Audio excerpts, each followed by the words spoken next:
In the endless darkness of the universe, most discoveries burst forth in brightness, supernovae lighting up the night sky, galaxies glowing in photometric brilliance, quasars blazing from the distant corners of time. But sometimes, the universe whispers instead of shouts. Not all revelations come wrapped in radiance. Some lie hidden, cloaked in shadows, trailing in the silent wakes of giants. And among those celestial whispers, there lies a ghost, a nearly invisible structure gliding through the vastness near our own galactic home. This is not the story of a grand spiral, or a violent merger.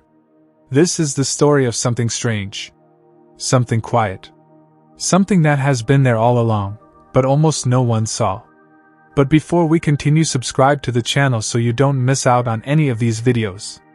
The Crater 2 galaxy, this faint phantom of a galaxy, emerged into the awareness of astronomers in 2016, not with a bang, but with a mathematical flicker, a gentle ripple in star maps. At first glance, it seemed like an error, an anomaly in data. But when the fog cleared and the algorithms confirmed it, a startling realization followed. We had missed an entire galaxy. Not a tiny fragment, or a misclassified cluster. A galaxy, large enough to rival the known companions of the Milky Way, yet dim enough to have blended into the stellar background like a ghost walking among the living. Its discovery begged one overwhelming question: how could something so vast, spanning nearly 7,000 light-years across, have remained completely hidden from our view? In a sky littered with brighter, smaller objects, Crater 2 was like a whale swimming silently beneath a school of minnows, massive, yet nearly invisible. And the deeper astronomers looked, the stranger it became. This wasn't just any faint galaxy. It was a riddle. Why was it so diffuse? What force was keeping its stars bound together despite their sluggish movement and sparse distribution? Why did it seem to contradict our most trusted models of gravity and dark matter? And what secrets might it carry from the early days of the cosmos, perhaps even from before the Milky Way itself had fully formed? This video will take you deep into the mystery of Crater 2, not just to explore what it is, but what it means. For astronomers, it is a tantalizing anomaly. For physicists, it is a challenge to conventional theories. And for anyone drawn to the mysteries of space, it is an invitation to question what is possible in the architecture of the universe. Crater 2 is not a roaring fire in the night. It's a dying ember, barely glowing, yet somehow still holding the warmth of ancient stars. It's not just faint. It's one of the faintest things we've ever called a galaxy. But that faintness might be what makes it so important. It may be that these ultra-diffuse galaxies, these cosmic ghosts, are far more common than we ever thought. They may outnumber bright galaxies. They may hold clues about the hidden structure of the universe. And they may even help us rewrite the laws that govern how matter moves through space. In this 3-hour journey, we'll drift through the murky realm of Crater 2, orbit by orbit, paradox by paradox. We'll pull it from the shadows and examine it piece by piece. From its ghostly structure to its dark matter enigma, from its quiet orbit to its place in the cosmic hierarchy, Crater may second be the most eloquent whisper the universe has sent us in decades. And like any whisper, it's up to us to listen closely. The first step in unraveling the mystery of this ghostly presence is to understand exactly what Crater 2 is, not just in name, but in its nature, its classification, and its relationship to the galaxy we call home. Crater 2 is what astronomers classify as an ultra-diffuse dwarf galaxy, a type of galactic structure that is inherently elusive. At its core, a dwarf galaxy is a small galaxy made up of a few billion stars, far fewer than the hundreds of billions found in the Milky Way. But the qualifier, ultra-diffuse, adds a layer of strangeness that puts Crater 2 in a different league entirely. Ultra-diffuse galaxies stretch out their sparse stars over enormous distances, creating the illusion of near invisibility. If a typical galaxy is like a well-lit city at night, then Crater 2 is like a sleepy village with its lights off, scattered thinly over a vast landscape. Orbiting our own Milky Way, Crater 2 is considered one of its satellite galaxies. These satellites are like moons to a planet, gravitationally bound, slowly weaving their way around a larger, more dominant galactic host. But unlike other satellite galaxies that shine relatively brightly in the sky, Crater 2 doesn't shout its presence. It barely murmurs. It's difficult to detect not because of its size, but because of how it spreads its stars so thinly that their combined light fails to produce a detectable signature in most sky surveys. Its distance from Earth is about 380,000 light-years, placing it well within the outer reaches of the Milky Way's halo. That distance sounds immense, but cosmically speaking, it's quite close, especially when considering how long Crater 2 evaded detection. Being gravitationally bound to the Milky Way, it slowly orbits the galactic center, making it part of our extended cosmic family.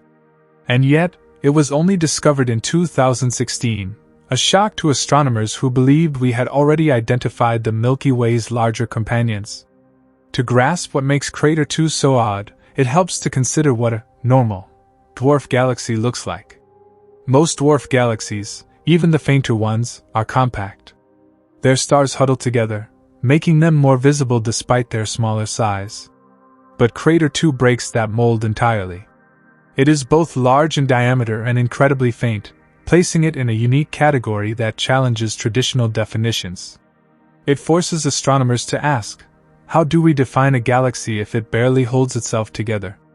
How do we classify something that behaves like a galaxy but appears more like a ghost cloud? The stars of Crater 2 do not cluster in dense packs. They drift apart from one another, like islands in a fog. Despite its massive diameter, the total number of stars is relatively low. This makes the galaxy appear dim, almost like it's fading away. And yet, it remains gravitationally coherent, as if some unseen force is holding it together. That force, presumably dark matter, becomes a central mystery, as we'll soon explore. But for now, the important point is that Crater 2 is, by all current metrics, one of the most diffuse satellite galaxies ever discovered in orbit around the Milky Way. Its name, Crater 2, comes from the constellation in which it resides, Crater the Cup. This naming convention reflects a long-standing astronomical tradition, but it does little to reflect the strangeness of the object itself. There was a Crater 1, another dwarf galaxy discovered in the same general sky region. But Crater 2, despite being the second in designation, quickly overtook its predecessor in significance due to its bizarre properties. It's easy to underestimate how revolutionary this kind of galaxy is to galactic science. For decades, our models of galaxy formation relied on the assumption that visible light would guide us. Galaxies were luminous structures. The brighter they were, the easier they were to find, and the more important they seemed. Crater 2 turns this thinking upside down. It suggests that the universe may be filled with structures we cannot see, large, influential, yet virtually invisible. It reminds us that the cosmos does not care about our eyes or our instruments. It simply exists, whether or not we notice. That's the power of defining Crater 2. It's not just a name in a catalog. It's a redefinition of what it means to be a galaxy. It occupies a twilight zone in astronomy, massive yet faint, bound yet seemingly fragile, old yet still mysterious. And its quiet presence in orbit around the Milky Way raises a haunting possibility. How many more like it are out there, waiting unseen? For an object the size of Crater 2, a galaxy nearly as wide as the Large Magellanic Cloud, you might imagine its discovery would have occurred decades ago, perhaps even with early telescopic surveys. But Crater 2 eluded us until the year 2016. That fact alone is enough to raise eyebrows. How does a galaxy this immense hide from view for so long? The answer lies in both its nature and the evolution of astronomical technology. The discovery of Crater 2 wasn't a moment of dramatic visual revelation through a telescope. No one pointed an observatory at the sky and gasped at the ghostly expanse of a hidden galaxy. Instead, Crater 2 emerged from data, carefully, subtly, almost reluctantly. It came to light through the work of a team of astronomers led by Dr. Vasily Belakurov, who was combing through the data from the VST Atlas survey, a wide-field imaging project designed to map large areas of the southern sky. This survey, conducted using the VLT Survey Telescope, VST, located at the Paranal Observatory in Chile, was optimized not just for brightness, but for structure and pattern. It allowed astronomers to identify low-density stellar groupings, features that would otherwise get lost in background noise and other datasets. By carefully examining how stars were distributed across the sky, the team noticed a subtle overdensity, a faint enhancement of starlight against the cosmic background. It wasn't a bright splash of light, but a whisper of form. What made this approach so effective was the shift in astronomical strategy. Rather than relying solely on visual brightness, researchers began to analyze spatial correlations, how stars group together, and how those groupings deviate from random distributions. Crater 2 revealed itself in that context. Its stars were faint, but they moved together. They shared positions and properties that marked them as part of a coherent structure, one that had gone unnoticed precisely because it refused to stand out. Once the initial overdensity was identified, the team dug deeper. They examined the color and magnitude of the stars in that region. The stars' characteristics pointed to an ancient, metal-poor stellar population, consistent with other known dwarf spheroidal galaxies. Follow-up observations confirmed that these stars were not just a chance alignment, but part of a true satellite galaxy orbiting the Milky Way. Spectroscopic analysis allowed astronomers to measure the velocities of the stars, further confirming their association. The surprise wasn't just that the galaxy existed. It was how large it was. At nearly 7,000 light-years across, Crater 2 rivaled the size of some of the brightest satellite galaxies of the Milky Way, but it was orders of magnitude fainter. Its surface brightness was so low that it bordered on the theoretical detection limits of modern surveys. In a sense, it was always there, an invisible shadow cast across the night, but we only developed the tools to see it once we knew what to look for. What this means for astronomy is profound. If Crater 2 could be missed, despite being so large, how many others like it are still hiding in the darkness? The discovery suggested that our census of satellite galaxies may be drastically incomplete, skewed toward those that happen to be brighter or more compact. It revealed a blind spot in our search strategy, one that may have led us to underestimate the population of satellite galaxies, and therefore misunderstand the very structure of the galactic halo. Moreover, the timing of the discovery in 2016 aligned with a broader revolution in data-driven astronomy. We were entering the era of sky surveys so deep and wide-field that even the faintest structures could be teased out. With tools like the VST, the Sloan Digital Sky Survey, and later the Gaia mission, the universe was beginning to look very different. No longer were we limited to what was bright enough to see directly. We could now detect ghosts. And Crater 2 was the perfect ghost, massive, ancient, and hidden in plain sight. Its discovery wasn't just a matter of technology catching up. It was also about shifting perception, about looking differently, thinking differently. It required astronomers to change their filters, both literally and metaphorically, to search not for luminous giants, but for faint echoes of galactic evolution. The revelation sent ripples through the astronomical community. It hinted that our understanding of galaxy formation, especially in the context of dark matter and satellite evolution, might be based on an incomplete picture. It was a reminder that the universe is not obligated to show itself clearly. Sometimes, the most important clues are the ones hiding in the margins, faint, scattered, yet full of meaning. Crater 2 is a galaxy that defies the senses, not because it is small, but because of how effortlessly it vanishes into the background of space. It's the classic example of something hiding in plain sight, and that phrase takes on a whole new level of meaning when applied to a structure nearly 7,000 light-years wide. But the secret to Crater 2's invisibility lies in one of the most counterintuitive features of astronomy: surface brightness. In the human world, brightness is simple. A nearby candle appears dim, a blazing stadium light appears bright, and we judge visibility accordingly. But in astronomy, brightness is more nuanced. Surface brightness isn't just about how much light an object emits overall, it's about how much light it emits per unit area. This is why two galaxies with the same total luminosity can appear vastly different depending on how that light is distributed. If a galaxy spreads its stars out over a small, compact area, it appears bright. But if it spreads the same amount of light over a much larger region, it becomes almost imperceptible. That's exactly what Crater 2 does. Its stars are spread out over an enormous volume, diluting the light to levels that blend seamlessly with the ambient glow of the night sky. Imagine taking the stars of a small galaxy and stretching them across a sphere nearly the size of the Large Magellanic Cloud. Each individual star contributes less to the total image, until the whole galaxy fades into a whisper. And yet, it's all still there, quietly orbiting the Milky Way, like a cosmic fog. The surface brightness of Crater 2 is estimated to be around 30 magnitudes per square arc-second. For context, that's fainter than the darkest night sky on Earth, dimmer than what even a long-exposure camera might typically pick up unless you knew exactly what to look for. In fact, it's one of the faintest known galaxies ever observed in our local universe. You could stare directly at the region of sky that houses Crater 2 with a telescope and see nothing unusual. Only through careful mapping of stellar density and motion does the ghost take form. Traditional galaxy searches simply weren't equipped to detect something like Crater 2. Surveys of the past focused on either bright galaxies or those that stood out clearly in the sky, typically because of higher surface brightness or distinct color contrasts. Crater 2 possesses either.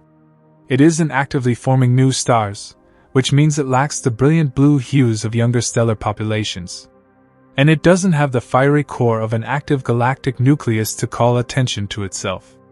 Instead, it quietly hosts an old, metal-poor population of red and yellow stars, stars that don't stand out individually, and don't cluster densely enough to break through the visual noise of the cosmos. Even more misleading is its location. Crater 2 isn't tucked away behind dust clouds or hiding behind the glare of the galactic bulge. It resides in a fairly open patch of sky, within the boundaries of the crater constellation. Its ability to remain undetected is not due to obstruction, but due to sheer faintness and spread. This is what makes the hiding in plain sight designation so haunting. Crater 2 was not obscured. It simply blended in with the cosmic wallpaper. Astronomers have likened Crater 2 to a smoke ring in space, so diffuse that its outline is barely traceable, yet so vast that it can't be ignored once found. It exists on the edge of detectability, near the threshold where an object no longer qualifies as visible in a traditional sense. And yet, it clearly exists. Its gravitational cohesion is undeniable. Its stellar population is real. What we're dealing with is not a fluke or a misclassification. It is, without question, a galaxy. Its surface brightness also offers indirect clues about its past. Galaxies like Crater May 2 have formed early in the universe's history, and then stopped evolving.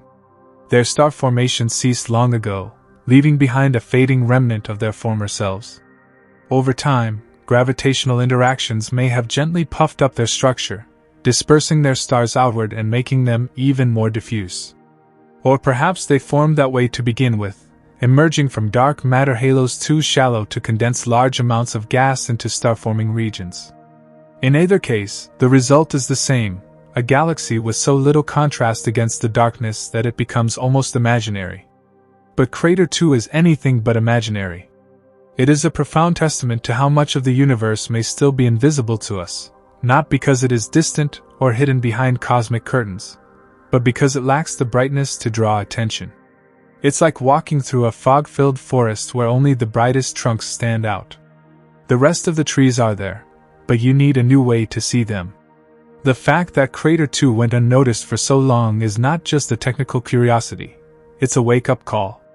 It challenges our assumptions about what's visible, what's detectable, and what might still be lurking in our cosmic backyard.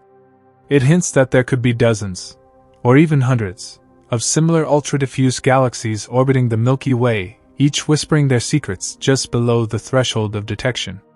When astronomers stumbled upon Crater 2, it didn't just add one more satellite to the Milky Way's list of companions. It cracked open a window into a mysterious and relatively unexplored category of cosmic structures, ultra-diffuse galaxies. Crater 2 wasn't the first to be identified in this peculiar class, but it quickly became one of the most puzzling. Understanding the broader family it belongs to reveals why these galaxies are so fascinating, so enigmatic, and why their existence may alter how we understand the universe at large. Ultra-diffuse galaxies, or UDGs for short, are not your typical dwarf galaxies. At first glance, the term Ultra-diffuse might seem like a mere descriptor of faintness, but it's more than that.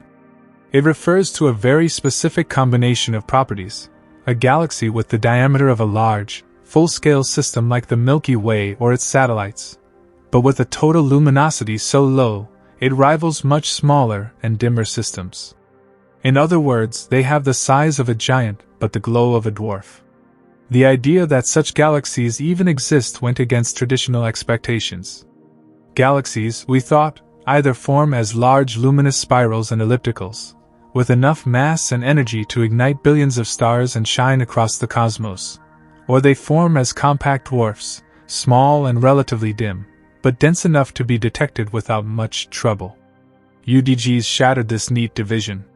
They seemed like failed giants, galaxies that, for some reason, spread out their matter so thinly that even though their stellar diameter could stretch tens of thousands of light-years, their total star count remained pitifully low. The first major burst of interest in UDGs came in the mid-2010s, around the same time Crater 2 was discovered.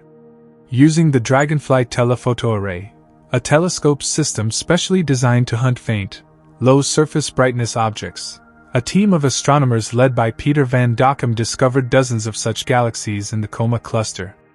These objects were as large as the Milky Way in diameter, yet emitted barely 1% of its light. They looked like dim smudges on photographic plates, hazy, barely their structures, drifting like fog banks in the dark sea of space. Since then, UDGs have been found all over the universe, in clusters, groups, and in isolation. Their sheer number has astonished astronomers. In places like the Coma cluster, they seem to be as numerous as regular galaxies, which forces us to rethink our estimates of galactic populations. Could it be that the universe has been hiding a whole subclass of galaxies in plain sight? That there's a massive population of faint giants quietly shaping the structure of the cosmos without drawing attention? Ultra-diffuse galaxies, as a class, are defined by two critical traits: extremely low surface brightness, typically fainter than 24 magnitudes per square arc-second, and relatively large effective radii, often in excess of 1.5 kiloparsecs. This means they cover a vast area of the sky, yet do so without emitting much light. Their low stellar density makes them vulnerable to disruption by tidal forces from larger galaxies, and yet many seem to be surviving just fine. This in itself poses a paradox. How do such fragile-seeming systems hold themselves together over billions of years? The answer likely lies in dark matter. UDGs like Crater 2 are thought to be incredibly dark matter-dominated. In fact, some may contain up to 99% dark matter by mass. This invisible scaffolding is what allows them to maintain their structural integrity despite having so few stars. Without it, the gravitational pull between their sparse stars wouldn't be nearly enough to prevent them from drifting apart. But the dark matter provides a kind of unseen glue, binding them in a ghostly equilibrium. Still, not all UDGs are the same. There's growing evidence that ultra-diffuse galaxies may come from multiple evolutionary paths. Some may have once been normal galaxies that were puffed up through tidal interactions, galactic collisions, or close encounters that stretched them into their current, diffuse state. Others might have formed in isolation, their initial conditions simply never allowing dense star formation to take hold. Still others might be remnants of galactic mergers or even stripped cores of larger galaxies that were partially digested by giants like the Milky Way or Andromeda. Crater 2 stands out among the known UDGs because it's relatively nearby, only 380,000 light-years away, and because it isn't in a dense cluster where such galaxies are more commonly found. Its proximity allows for more detailed study, and its presence outside a galaxy cluster challenges theories that tie the formation of UDGs solely to dense environments. If Crater 2 formed in isolation, or as part of a smaller group, that would suggest ultra-diffuse galaxies can originate through more diverse mechanisms than previously thought. Another point of fascination is the internal structure, or rather, the lack of it, in most UDGs. Unlike spirals with arms or ellipticals with cores, ultra-diffuse galaxies tend to have a very smooth and featureless appearance. Crater 2, for instance, has no central bulge, no obvious clustering of stars, no hints of spiral arms or galactic bars. This uniformity hints at a quiet life, no recent star formation, no major collisions, and little to disturb its simple, spread-out nature. In fact, Crater 2's tranquility may be its most remarkable feature. In the bustling, often violent universe of galaxies, such stillness is rare. The sheer strangeness of UDGs has led some astronomers to suggest that we may need to create a whole new framework for understanding galactic classification. Traditional categories, spirals, ellipticals, irregulars, and dwarfs, don't really account for these ghostly giants. They force us to reconsider what a galaxy is. Is it defined by its light, its mass, its structure, or some combination of all three? Ultra-diffuse galaxies test the boundaries of these definitions and seem to whisper, "There is more to the universe than what shines." Crater 2's membership in this shadowy club connects it to a growing family of mysteries. Each ultra-diffuse galaxy we discover adds new layers of complexity. Some appear to contain globular clusters despite their faintness, raising questions about how such clusters formed in such shallow gravitational wells. Others, like NGC 1052DF2, seem to lack dark matter entirely, flipping the entire narrative on its head. That galaxy shocked the astronomical world when it was reported to be held together by only its baryonic content, suggesting that even within the UDG classification, there may be wild diversity. In this context, Crater 2 is particularly valuable. It gives us a local laboratory to probe the physics of ultra-diffuse galaxies, to test the role of dark matter, to challenge and refine our gravitational models. We can observe its stars in greater detail, measure their motions, analyze their compositions, and try to reconstruct its history. Unlike distant UDGs buried in clusters millions of light-years away, Crater 2 is close enough for precision work. It is the ghost we can study in the lab. But perhaps most significantly, UDGs, including Crater 2, represent a philosophical challenge. They are reminders that the universe is not designed for human observation. It hides things not behind veils, but in plain sight, simply by making them too diffuse to notice. The idea that such vast galaxies could have surrounded us, unseen, until the last decade suggests that we are only beginning to lift the veil on the true structure of the cosmos. The sky is not empty between the stars. It is teeming with whispers. Crater 2 is one such whisper, and in understanding it, we may begin to hear the quiet chorus of ultra-diffuse galaxies that have always been with us, lurking just beyond the edge of perception. Crater 2 poses one of the most striking contradictions in modern galactic astronomy, what has come to be known informally as the size versus brightness paradox. This is not just a trivial observational oddity. It challenges foundational assumptions about how galaxies are structured, how they evolve, and how we even recognize them. The paradox is simple to state, yet deeply difficult to reconcile.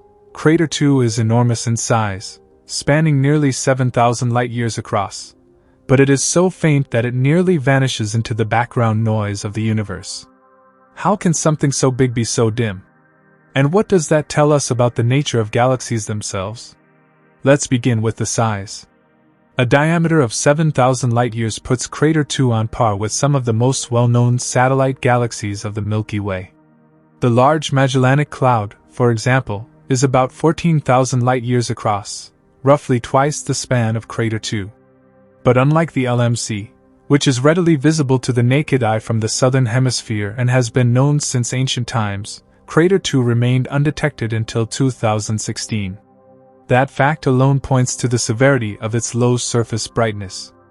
It simply didn't show up in surveys that were designed to detect light, not size. Crater 2's total luminosity is extraordinarily low. Its absolute magnitude is estimated around -8.2. That may not sound particularly dim until you realize that this places it at a brightness comparable to some of the faintest known dwarf galaxies, despite being orders of magnitude larger in physical scale. In terms of total brightness, it emits less light than a single bright star cluster. Spread out over its vast area, that light becomes diffused to the point of near invisibility. Its surface brightness is so low, around 30 magnitudes per square arc second, that it is one of the dimmest galaxies ever observed. To visualize this, imagine a standard light bulb. Now imagine stretching the glow from that single bulb over an area the size of a small city. The light is still there, but it's diluted so thoroughly that it becomes imperceptible unless you measure it with extremely sensitive tools. That's what Crater 2 does with starlight. Its stars are not unusually faint individually, but they are scattered so thinly that their collective light washes out into the background of space. This is where the paradox deepens. In astrophysics, large galaxies are usually bright, and small galaxies are usually dim. This correlation arises because larger galaxies tend to have more mass, more gas, and more star formation, all of which contribute to higher luminosity.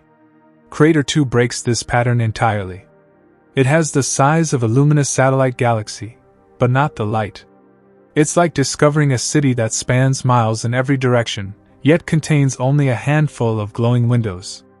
Everything else is quiet and dark. This raises critical questions. Why is Crater 2 so large? Why is it not forming stars? And what kind of environment allowed it to become this stretched-out structure without building up a bright core or dense stellar regions?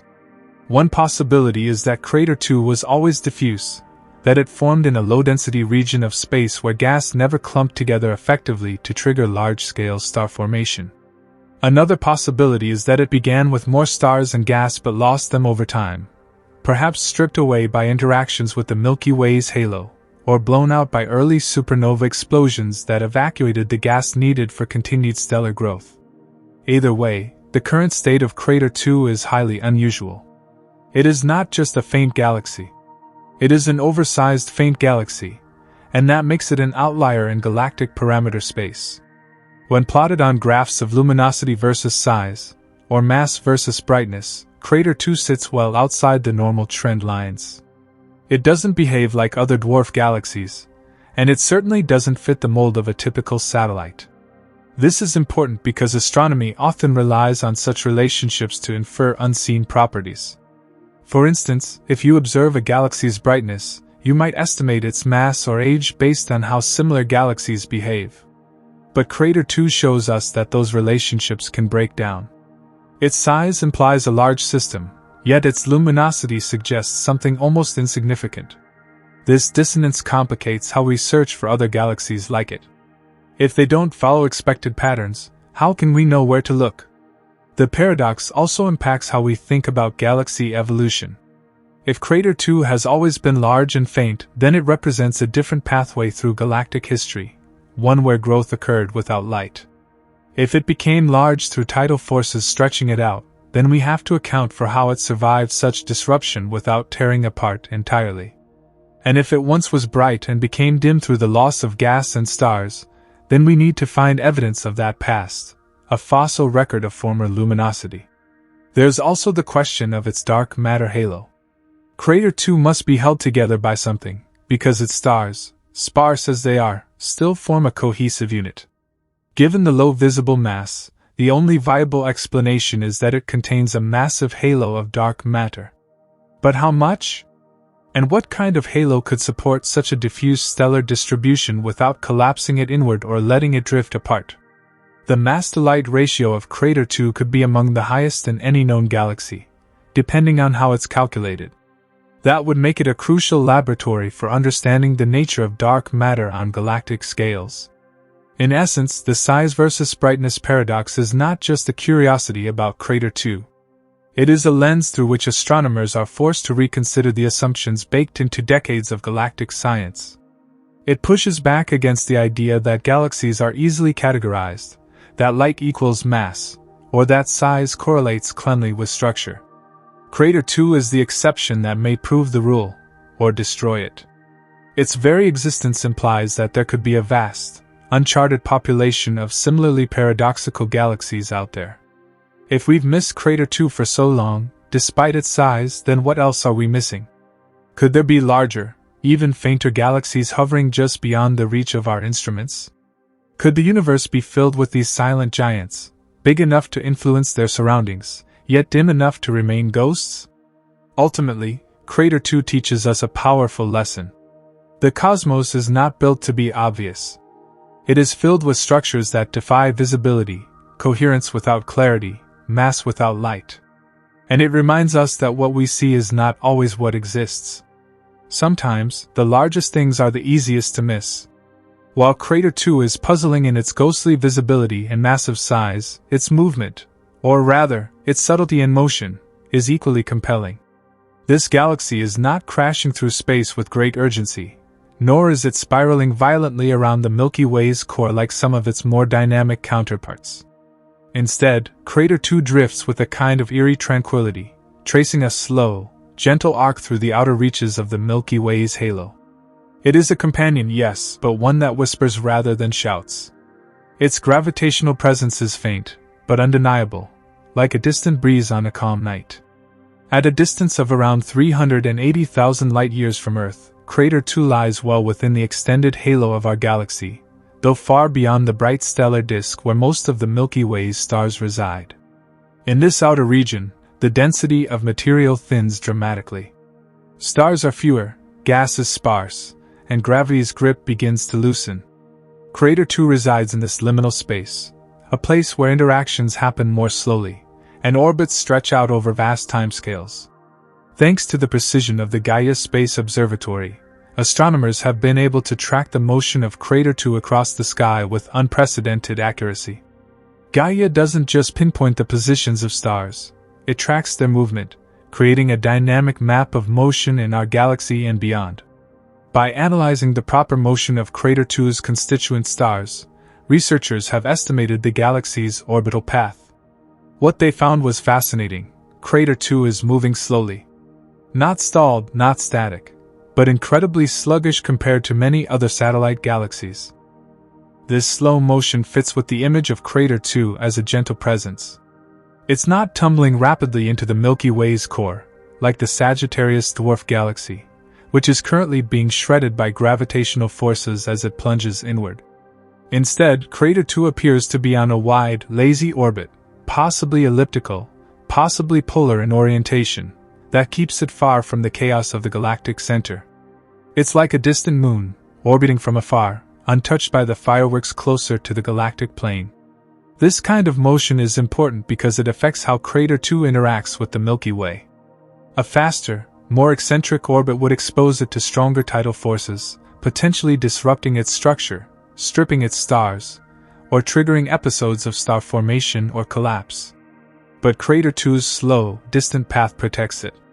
It moves through a quieter region of space where the gravitational tides are less intense. This may be one reason why it retains such a diffuse and undisturbed form. But even in this quietude, Crater 2 exerts a pull.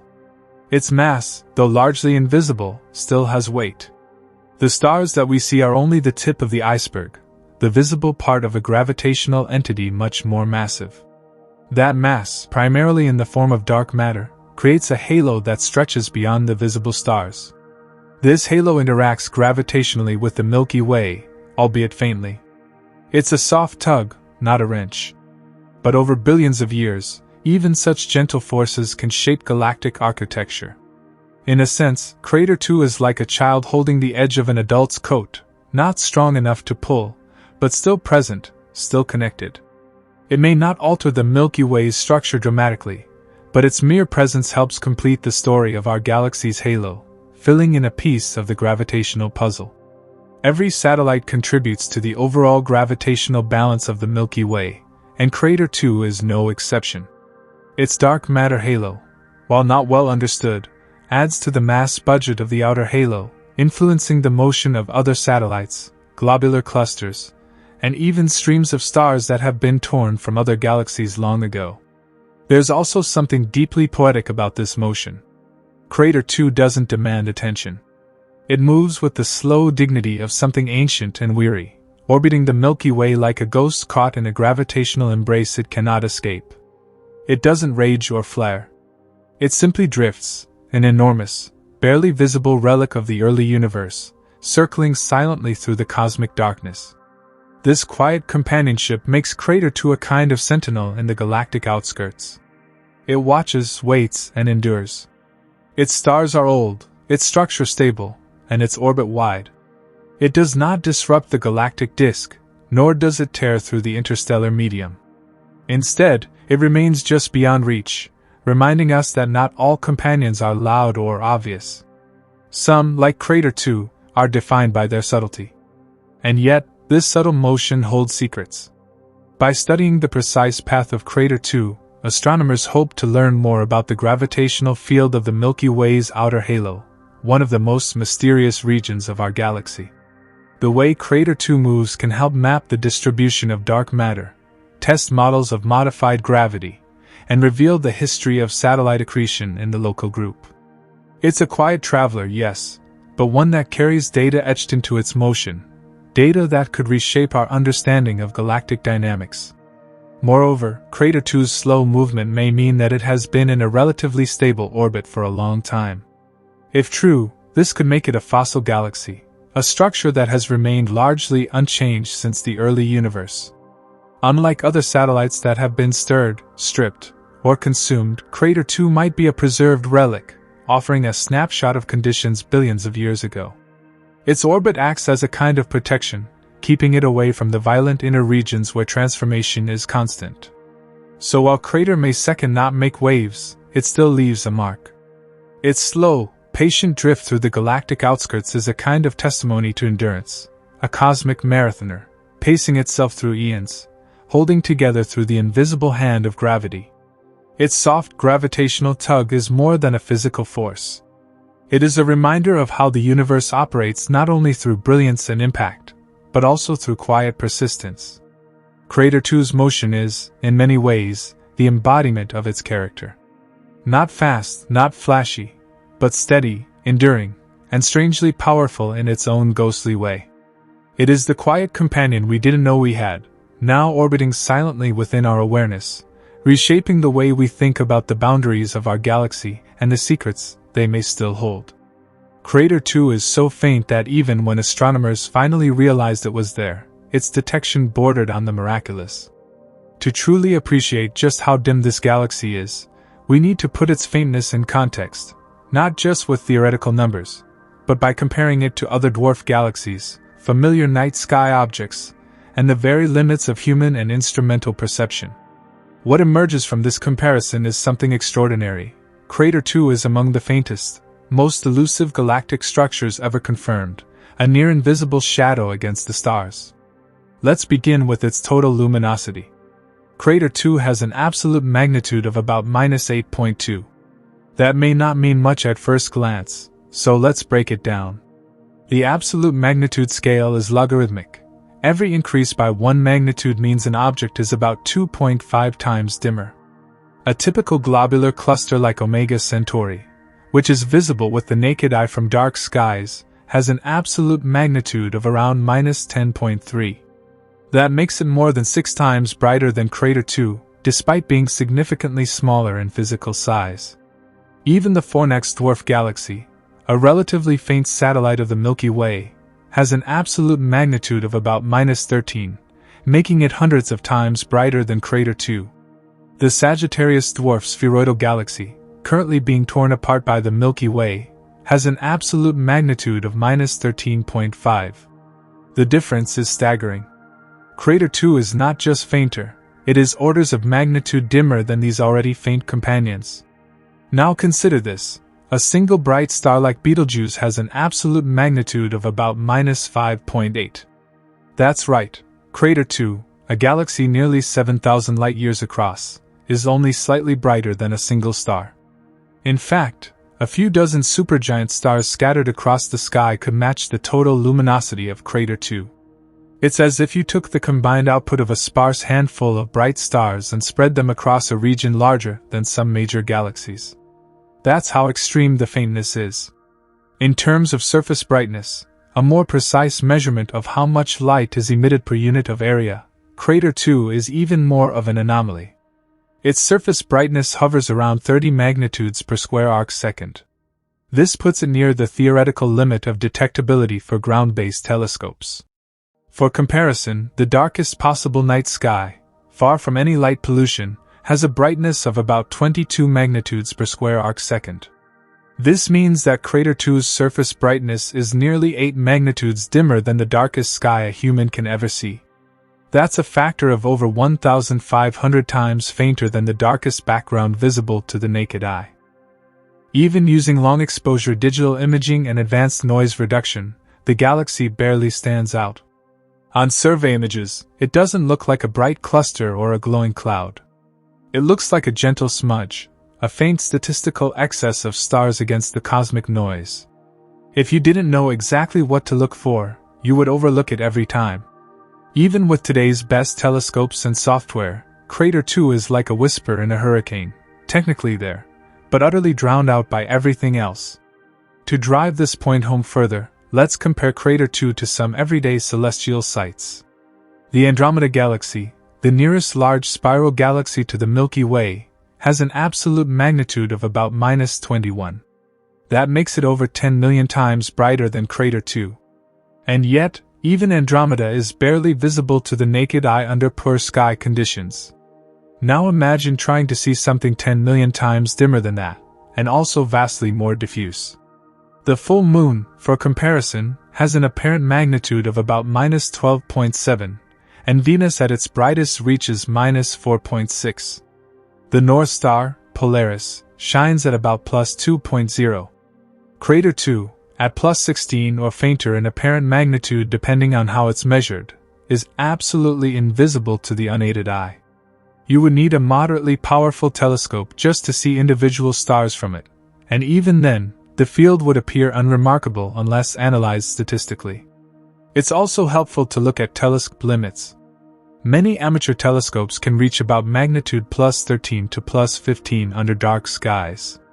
Crater 2 exists just beyond that range, meaning even the most dedicated backyard astronomers would likely never stumble upon it by accident.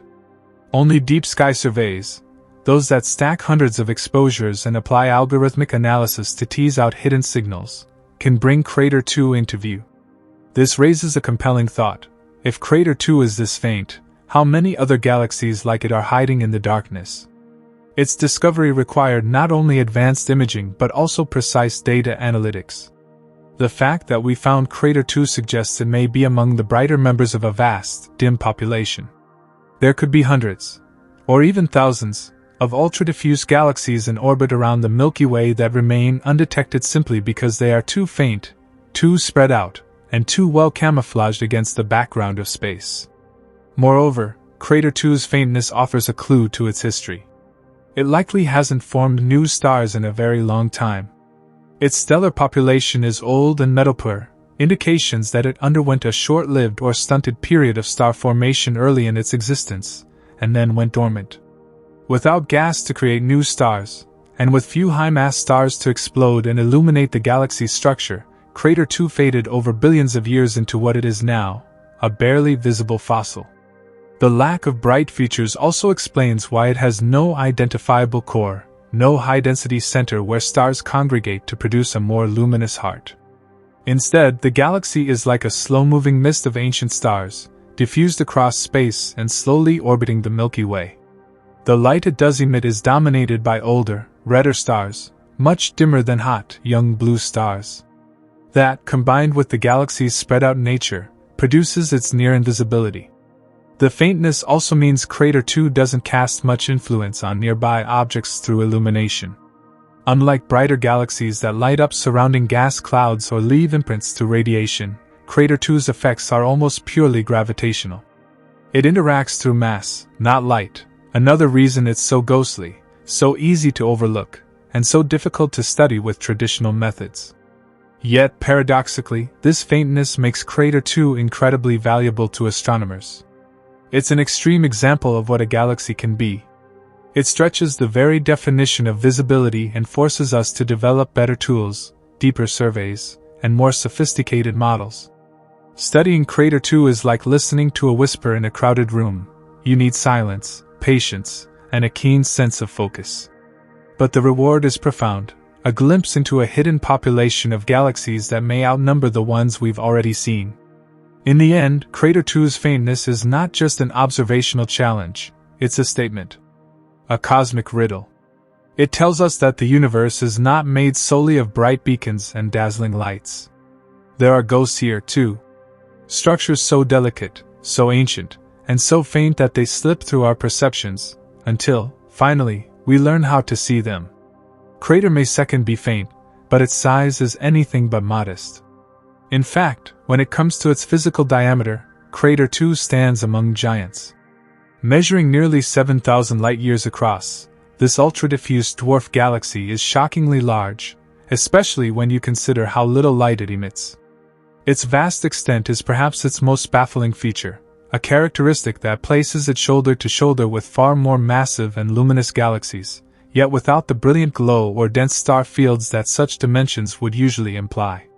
To put 7,000 light-years into perspective, imagine a beam of light, a thing that travels at the fastest speed allowed by physics, taking 7 millennia to cross from one side of this galaxy to the other. That span covers an area larger than many known satellite galaxies in the local group. In fact, Crater 2 is about the same size as the famous Large Magellanic Cloud, LMC, which is not only a prominent satellite of the Milky Way but also visible to the naked eye in the southern hemisphere. The LMC stretches approximately 14,000 light-years in diameter, meaning Crater 2 is roughly half its size, an impressive figure considering the LMC is home to billions of stars and vibrant nebulae, while Crater 2 remains a shadowy smear. The fact that Crater 2 matches the spatial footprint of such an iconic galaxy makes its invisibility all the more astonishing. Galaxies of this scale usually make their presence known through bright star populations, active star formation, and at the very least, a well-defined core. But Crater 2 has none of these. Instead, its stars are spread thinly across a gigantic region, so evenly and sparsely distributed that the galaxy's boundaries are barely distinguishable. If you could fly through Crater 2, you would see stars spaced so widely apart that entire solar systems might drift in apparent solitude.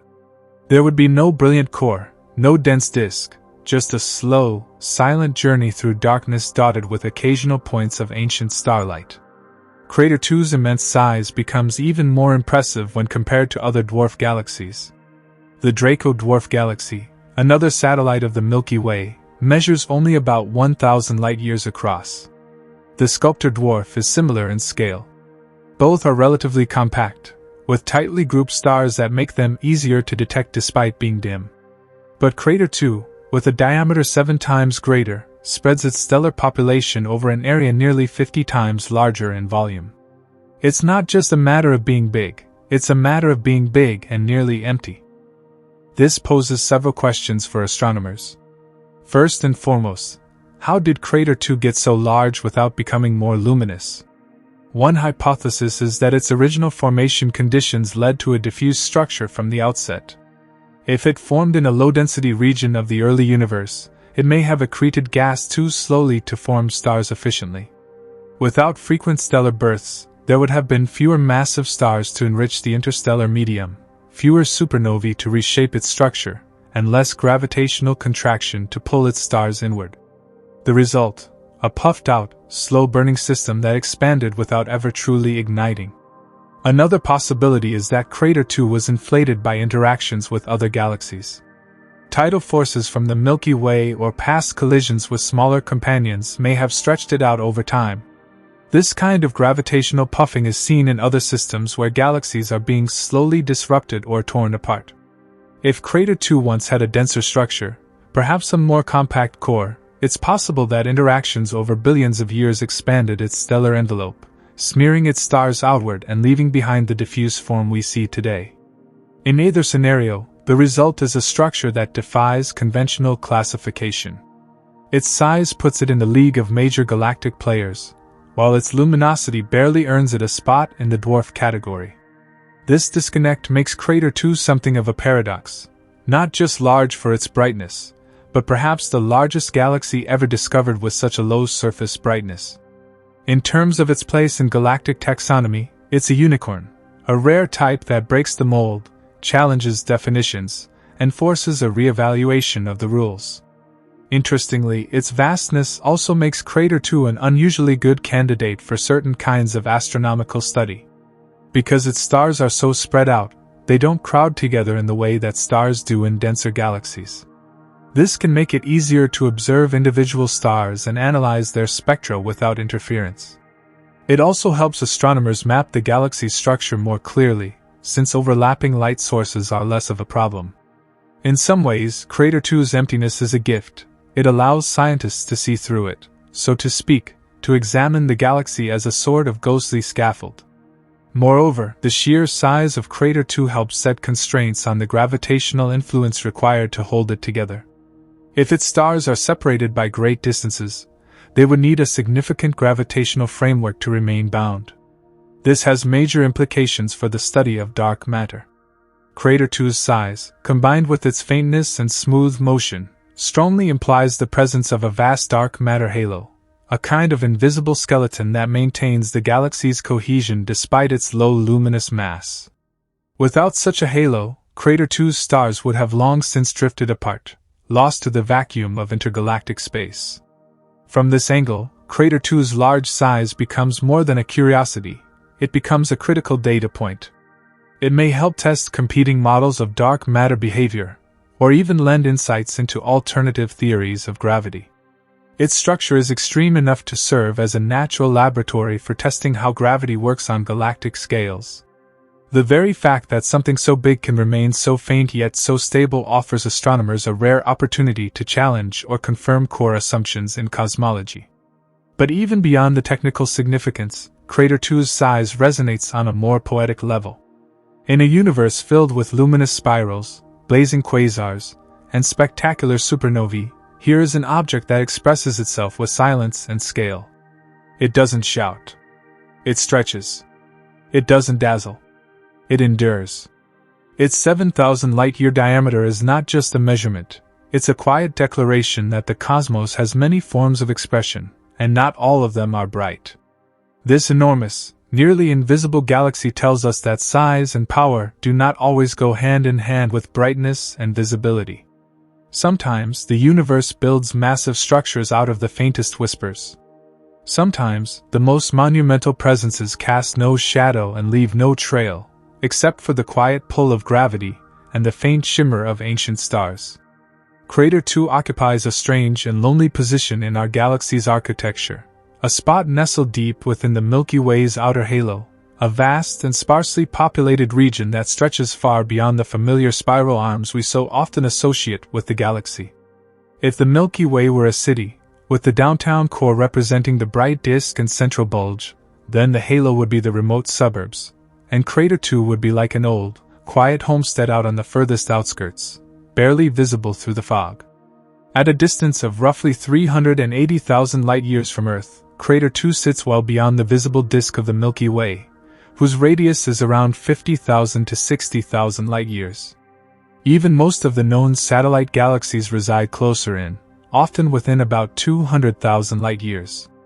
Crater 2's distance places it on the far fringes of the galactic halo, a region so vast and diffuse that we still don't fully understand its extent, structure, or composition. This region is often described as a spherical cloud of old stars, ancient star clusters, and dark matter that envelopes the galactic disk like a ghostly cocoon. The halo itself is a component of the Milky Way that's crucial to understanding galactic evolution. Though it contains only a small fraction of the galaxy's visible stars, it holds most of its globular clusters, many dwarf galaxies, and what's believed to be the majority of its dark matter content. It's also thought to be the remnant of the galaxy's earliest formation stages, a kind of archaeological layer that preserves clues from a time before the disk had even formed. Crater 2, situated so far out in this halo, is more than just a curious satellite. It is a kind of witness to the outer structure of the galaxy, a marker that helps define where the influence of the Milky Way begins to thin out. Its orbit through this region provides information about the gravitational landscape that extends well beyond the luminous core. In fact, by measuring the motion of galaxies like Crater 2, scientists can infer the shape and mass distribution of the Milky Way's dark matter halo, which extends far beyond what we can see with our eyes or telescopes. But Crater 2's position in the halo isn't just a convenient location for scientific study, it's a clue to its history. Its distance and isolation suggest that it may be a relatively untouched system, one that hasn't been heavily disturbed by gravitational tides or collisions with other satellites. This isolation could help explain its peculiar structure. being far from the crowded core of the galaxy might have allowed Crater 2 to avoid the stripping, compression, and heating that affect more central satellites. As a result, it has retained a diffuse, gentle form, and perhaps even a more pristine chemical composition. Interestingly, Crater 2 also sits in a region where the transition between the inner and outer halo becomes apparent.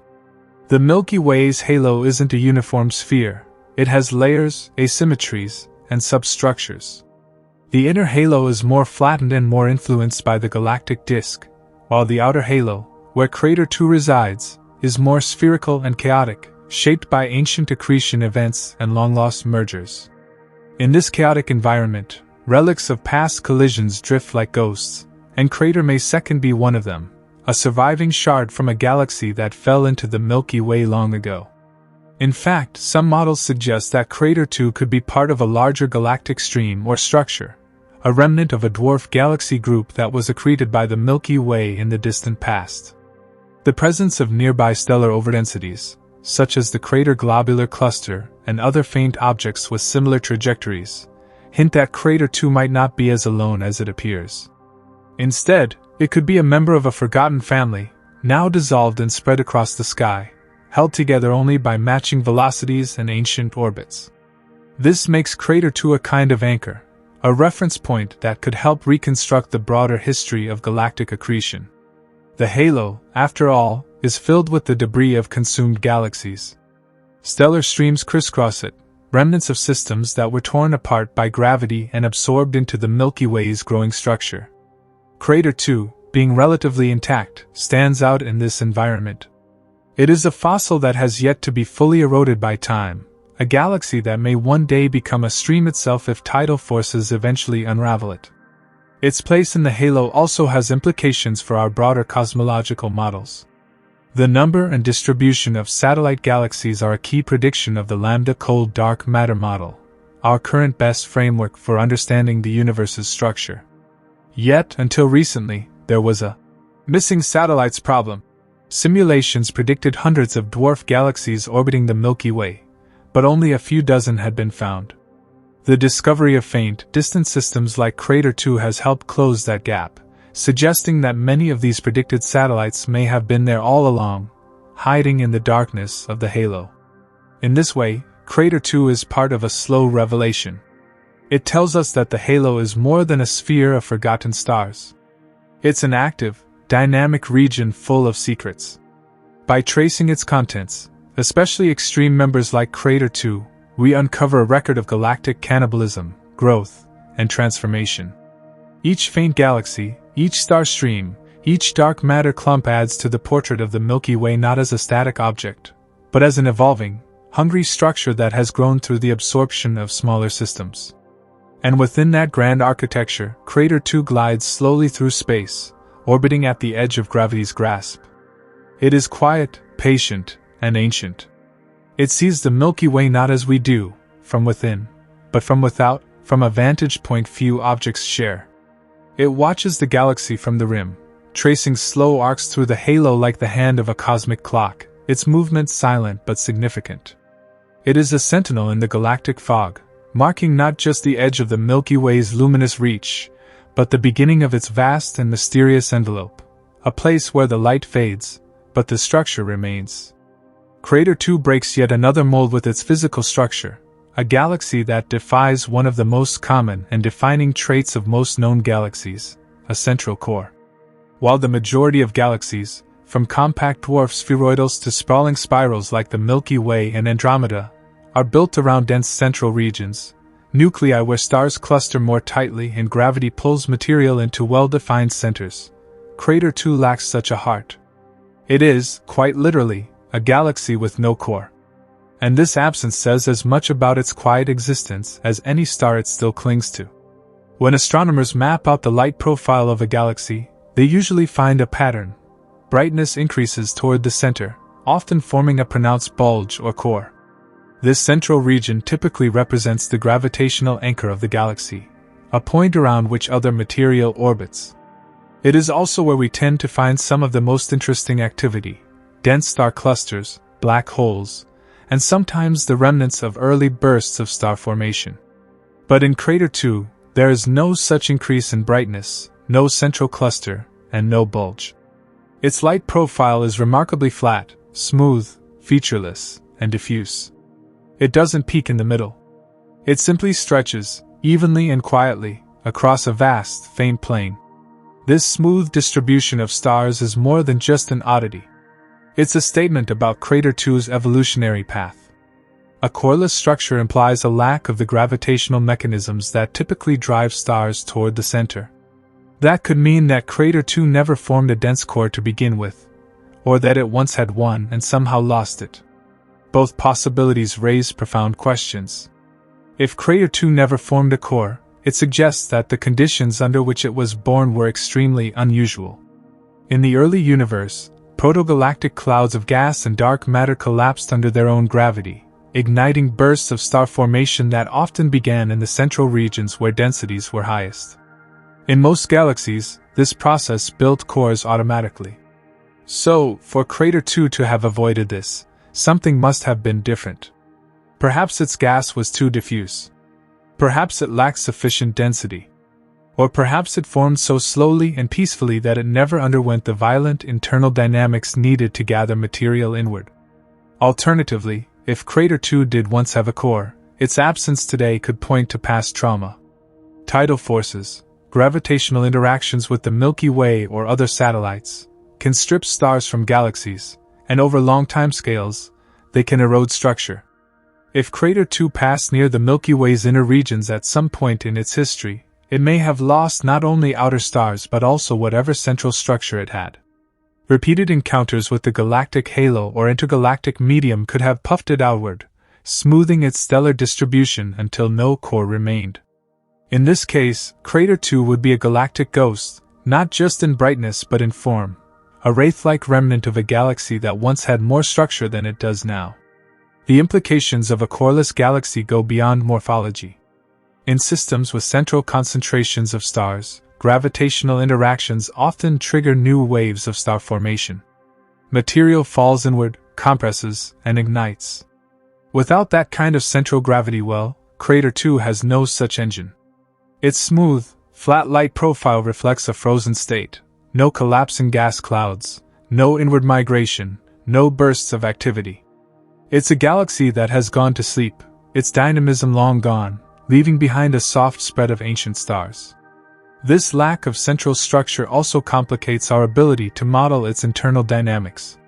In typical galaxies, the presence of a core helps anchor rotation curves and aids in mass estimates. With Crater 2, the smoothness of its star field and the absence of dense clusters make it more difficult to pin down where the mass is concentrated, if it is concentrated at all. It also limits our ability to study gravitational lensing, dynamical friction, and other key galactic processes that often depend on core-centric models. Moreover, it leaves us with a fascinating cosmic paradox. Crater 2 is stable, despite lacking the structural architecture that usually contributes to galactic cohesion. No central cluster. No tightly bound bulge. Yet it remains bound, coherent, and intact. That fact alone offers strong evidence for an extended dark matter halo, an invisible scaffolding that compensates for the absence of luminous matter in the center. Dark matter, it seems, may play a greater role in Crater 2's integrity than in many other known galaxies, holding together what light alone cannot. And yet, for all its smoothness, Crater 2 is not without shape. Observations show that it maintains a rough spherical or slightly elliptical structure. Its stars, while not concentrated, still orbit within a common potential well. There is symmetry here, order, not chaos. A galaxy so diffuse could have easily dissolved into the void. But Crater 2 holds on, its cohesion subtle but persistent, like a whisper carried across centuries. It's easy to underestimate the significance of such smoothness. In astrophysics, we're often drawn to the spectacular, the explosions, the spirals, the violent centers of activity. Crater 2, by contrast, is a model of restraint. Its structure tells us what a galaxy can look like when star formation ceases early, when gravity acts gently, and when history moves quietly. There are no fireworks here. Only form, silence, and survival. Crater 2 is not the only galaxy with such properties. Other ultra-diffuse galaxies, UDGs, have been found with similarly coreless or flat profiles. But Crater 2 remains one of the most extreme and nearby examples, a test case for theories about galactic formation and longevity. It is, quite literally, what remains when all the drama of galactic life has passed. In the darkness of the outer halo, it floats, huge but faint, structured yet soft, ancient and undisturbed. No core burns at its heart. No engine drives its evolution. It simply is. And in being so, it challenges us to rethink what galaxies are, how they live, and how they die. It invites us to see the universe not just in terms of brightness and energy, but in stillness, smoothness, and silence. Crater 2's reputation as a ghost galaxy is not simply poetic, it is quite literal. When astronomers peer into this ultra-diffuse structure, they see not the brilliant swarm of stars that typically defines a galaxy, but a sparse scattering, dim, distant points, spread so thinly across space that the object barely qualifies as a galaxy by traditional visual standards. Its lack of stars is not only responsible for its faint luminosity, but also for its haunting, ethereal presence, a truly ghostly footprint drifting through the Milky Way's outer halo. To grasp how star-poor Crater 2 is, we must compare its visible matter to that of other galaxies, even the relatively dim dwarf varieties. The Fornax dwarf spheroidal galaxy, another satellite of the Milky Way, contains over 10 million stars, a small number compared to the hundreds of billions in the Milky Way, but still significant enough to be seen with modest telescopes. Even the Sculptor and Leo the First dwarfs, while compact and faint, house several million stars each. Crater 2, by contrast, may only contain on the order of several 100,000 to 1,000,000 stars, total. That's not just small. It's astonishingly minimal given the galaxy's vast size. Spread over a diameter of nearly 7,000 light-years, these stars are so sparsely distributed that the density in any given region of Crater 2 is breathtakingly low. Imagine trying to navigate through a city where buildings are separated by miles, or walking through a forest where each tree is a dozen kilometers from the next. That's the stellar environment of Crater 2. Its stars are not packed into clusters or crowded along spiral arms. They float in solitude, isolated within a dark sea, each one separated from its neighbors by unfathomable distances. This sparsity is one of the reasons Crater 2 eluded detection for so long. It doesn't have the dense star fields that show up in imaging surveys. It doesn't form a bright core or generate strong signals. Instead, the galaxy manifests as a statistical anomaly, a slightly higher than normal concentration of ancient stars scattered in a region of sky where nothing should be. It took the pattern recognition power of data analysis, not direct visual observation, to even recognize that a galaxy was hiding there. So why does Crater 2 have so few stars? The most widely accepted explanation lies in its early star formation history. It appears that Crater 2 formed its stars early, likely over 10 billion years ago, during a brief and inefficient burst of activity. But then something happened. Perhaps it ran out of cold gas, the fuel needed for star birth. Or perhaps supernovae from its first generation of stars blew out the remaining gas, suppressing future star formation. Either way, Crater 2 became quiescent long ago, a relic of an earlier epoch, frozen in time. Its location in the Milky Way's outer halo may have contributed to this stagnation. Being so far from the galactic center, Crater 2 likely had little interaction with dense gas clouds or external triggers that could have reignited star formation. Furthermore, its shallow gravitational well, the result of its low mass, may have made it unable to retain gas after even mild disturbances.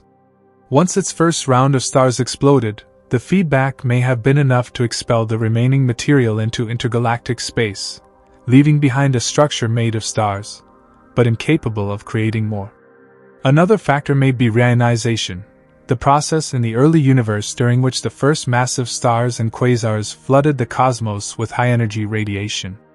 This radiation ionized the intergalactic medium, heating the gas and making it much harder for small galaxies to accrete fresh material. For a lightweight galaxy like Crater 2, reionization may have marked the end of its star-forming life. Cut off from new supplies of gas, it faded into silence. What's left is a skeleton of a galaxy, a dim lattice of ancient stars with no star-forming regions, no luminous nebulae, no young blue stars lighting up its expanse. Every star in Crater 2 today is likely billions of years old, population 2 stars, formed in the infancy of the universe, low in metals and low in mass. These stars burn dimly, live long, and radiate red or yellow light. They are the elderly citizens of the cosmos, survivors from a more violent age who now drift slowly through an emptying space. If we could stand inside Crater 2 and look up at the sky, we wouldn't see the blinding clusters or hazy arms of a typical galaxy. The night would be darker, perhaps darker than any night seen from Earth. The stars we would see would be few and far between. It might even be possible to mistake such a sky for empty space, if not for the occasional flicker of ancient starlight. It's a galaxy not only devoid of brightness, but of vitality, a place where the cosmic clock stopped ticking long ago. And yet, this star-poor state is not the end of its story. The lack of stars provides scientists with a crucial laboratory for studying galactic dynamics and dark matter. In typical galaxies, the visible matter dominates the picture. The stars and gas create gravitational noise that obscures the invisible components. But in Crater 2, with so little visible mass, any gravitational behavior observed must come from unseen matter, most likely dark matter. Its sparse star population makes it an ideal test case for examining the unseen scaffolding that underlies galaxies across the cosmos. Moreover, the lack of stars in Crater 2 doesn't mean it's not a galaxy. The definition of a galaxy continues to evolve, especially as new discoveries like ultra-diffuse galaxies blur the lines between what is and isn't a coherent structure. Crater 2's very existence forces us to reconsider those definitions. It has stars, it has gravitational cohesion, and it has a history written in its chemical makeup and stellar motions. It just lacks the sparkle, the blazing radiance we've come to associate with the term galaxy. In the great census of the universe, Crater 2 reminds us of the silent majority, the forgotten or invisible structures that fill the cosmos with mass, history, and complexity, even if they don't shine. It whispers the truth that not all galaxies are fiery engines or stellar tapestries. Some, like Crater 2, are survivors, dim, delicate, and nearly invisible, holding secrets not in their brilliance, but in their absence. Crater 2 is not just a curiosity, it is a cosmic conundrum, a whisper-thin galaxy whose very survival challenges our deepest understanding of gravity and matter. At the heart of this mystery lies a simple yet profound question: how does something so faint, so spread out, so lacking in stellar mass, remain intact? What holds Crater 2 together? The answer, or at least the best working theory we have, leads us into the realm of dark matter. Dark matter is the invisible framework of the universe. It doesn't emit, absorb, or reflect light, hence the name, dark, but it exerts a gravitational pull. Galaxies spin too fast to be held together by their visible matter alone. Without an additional, unseen mass component, they would fly apart. Crater 2, in particular, offers one of the most extreme examples of this discrepancy between visible matter and gravitational behavior. The stars in Crater 2 are far too few and too faint to generate the gravitational cohesion necessary to bind the galaxy together. And yet, it doesn't unravel. It doesn't dissipate. It holds its shape. In traditional galaxies, the gravitational influence of hundreds of billions of stars helps maintain structure and order. But Crater 2 lacks those numbers. Its visible matter is meager, less than 1 million stars, likely even fewer in total mass than some globular clusters. Globular clusters, however, are densely packed, and their stars are tightly bound. Crater 2's stars are scattered across a volume 7,000 light-years in diameter. If there were no dark matter, such a loose distribution of stars would not survive a single orbit around the Milky Way. Tidal forces would shred it. Its stars would be scattered into interstellar space. The fact that Crater 2 still exists as a gravitationally bound object is a loud, silent cry for dark matter. But how much dark matter are we talking about? Current models, based on measurements of stellar velocities within Crater 2, suggest that its total mass, the mass required to keep the galaxy intact, must be vastly greater than the mass of the stars we can see. Estimates vary, but one study suggests a mass-to-light ratio exceeding 3,000. That means for every unit of light the galaxy emits, it has over 3,000 times more mass in the form of dark matter. For comparison, the mass-to-light ratio of the Milky Way is closer to 10. This ratio for Crater 2 places it among the most dark matter-dominated galaxies ever observed. This makes Crater 2 a goldmine for dark matter research. In most galaxies, especially spirals, dark matter exists but is partially obscured by the gravitational effects of visible matter. But in Crater 2, where visible matter is so minimal, it's like looking at gravity in its purest, most undiluted form.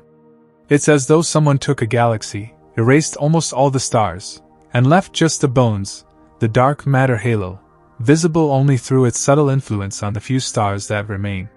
However, this clarity doesn't come without complications. One of the strangest aspects of Crater 2 is just how slowly its stars move. Typically, astronomers determine the mass of a galaxy by observing how fast its stars orbit. Faster velocities suggest more mass. But in Crater 2, the stars drift gently, with velocities of just a few kilometers per second. That's incredibly slow on a galactic scale, and it has thrown a wrench into some mass calculations. If the stars are moving slowly, you might assume there's not much gravity, and therefore not much dark matter. But if Crater 2 really is as large and long-lived as we think, then it must have a lot of mass to prevent its structure from falling apart. This apparent contradiction has become a puzzle in itself, one that continues to challenge astrophysicists. Some suggest that Crater 2 might be on the verge of tidal disruption, its stars moving slowly because they're in the process of being gently stripped away by the Milky Way. Others argue that its dark matter halo may be unusually diffuse, spread out in a way that makes it harder to detect through stellar motions alone. Another wrinkle is the too big to fail problem in galaxy formation theory. Some simulations of dark matter suggest that small galaxies like Crater 2 shouldn't exist, or at least shouldn't be so fragile. The fact that Crater 2 does exist, and that we can observe it, may point to a gap in our understanding of how dark matter halos form, survive, and interact with baryonic, normal, matter. Furthermore, Crater 2 plays directly into the ongoing battle between dark matter theory and its primary challenger, modified Newtonian dynamics, or MOND. MOND proposes that, instead of invoking invisible matter, we simply need to tweak the laws of gravity at very low accelerations. And Crater 2 sits right at the edge of where MOND should work. Its stellar motions are so slow, its acceleration so low, that MOND should be able to predict its behavior precisely. But early analyses suggest that MOND struggles to explain Crater 2's properties. The stars are too cold, the structure too coherent. Unless we invoke extreme assumptions, Crater 2 seems to violate MOND's predictions, a serious blow to the theory. This doesn't prove dark matter exists. Nothing has yet directly detected it, but it strengthens the case. In the absence of a visible mechanism for Crater 2's cohesion, dark matter remains the best explanation we have. It's not perfect, but it fits the data more consistently than any alternative.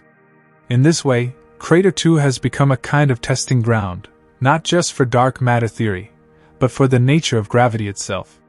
It's a place where conventional models are stretched to their limits, where assumptions are tested in the thinnest atmosphere of stellar matter imaginable. It's an edge case, and in science, edge cases are where revolutions are born. If future observations confirm the presence of a massive dark matter halo around Crater 2, it will cement its status as one of the most dark matter-dominated galaxies in the known universe. And if not, if it turns out that our models of mass, motion, and structure are wrong, then Crater may second lead us to a new understanding of how the cosmos works, one that reshapes our theories from the ground up. For now, it hangs in space like a quiet contradiction. A huge structure with almost no stars. A gravitational entity with no core. A galaxy that defies brightness, but refuses to fall apart. Crater may second be dark in every literal sense, but in its mystery, it shines a light on the hidden universe. Crater 2 doesn't just challenge our understanding of brightness, size, and dark matter, It throws a deep curveball into one of astronomy's most trusted methods for measuring galactic mass, the study of stellar velocities, or what scientists call velocity dispersion.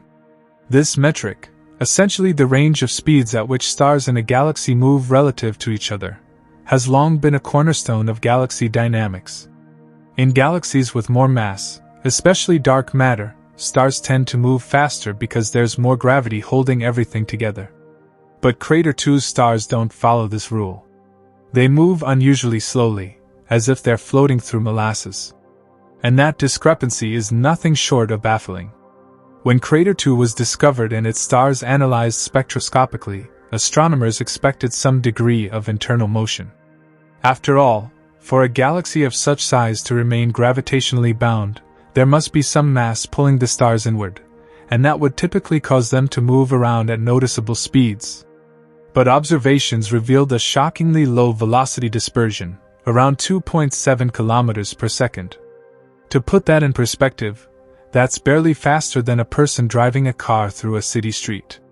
For an object that spans 7,000 light-years, that's incredibly slow.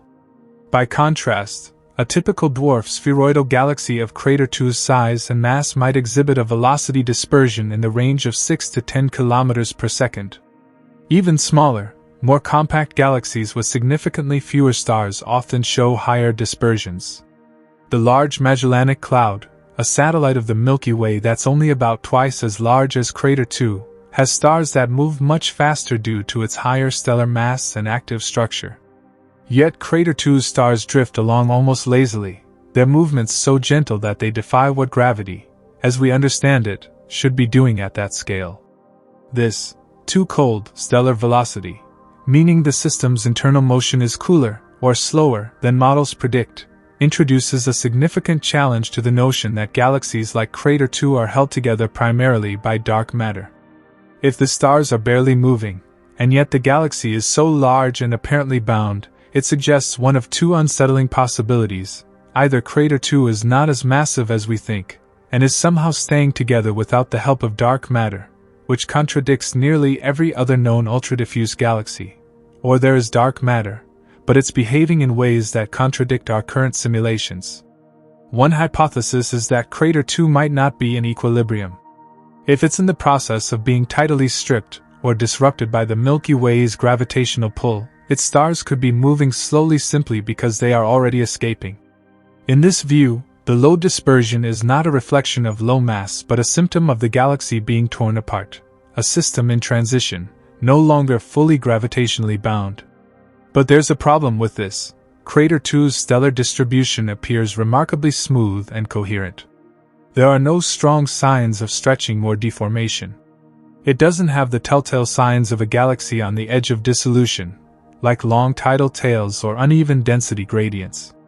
If it's being stripped, it's happening very, very gently.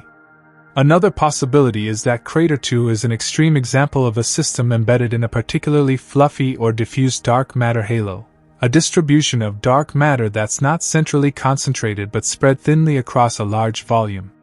In such a halo, stars would not feel strong gravitational accelerations in any particular direction, and their velocities could remain low. But this idea strains current models of how dark matter halos form and behave. Most simulations predict more compact halo profiles, especially in galaxies of this size. For Crater 2 to require such a diffuse halo, our understanding of small-scale structure and dark matter physics might need to be revised. There's also the persistent challenge this poses for modified Newtonian dynamics. As a theory that adjusts gravity at low accelerations rather than invoking unseen mass, MOND should be able to predict stellar motions in ultra-diffuse systems like Crater 2. But here it stumbles. MOND tends to overpredict the stellar velocities in Crater 2 based on its visible matter alone. In MONDN terms, Crater 2 should be moving faster than it is. Its stars should be flying around with more speed, or the galaxy should be dissolving. But neither is happening. This has made Crater 2 a kind of Achilles heel for MOND, a case that seems to defy the theory's key predictions. On the flip side, the cold velocity dispersion gives us an opportunity. It allows astronomers to estimate the amount and distribution of dark matter with minimal interference from baryonic, normal, matter. Because the stars are moving so slowly, even a small discrepancy in velocity measurements becomes significant. This makes Crater 2 an extremely sensitive tool for probing gravitational models.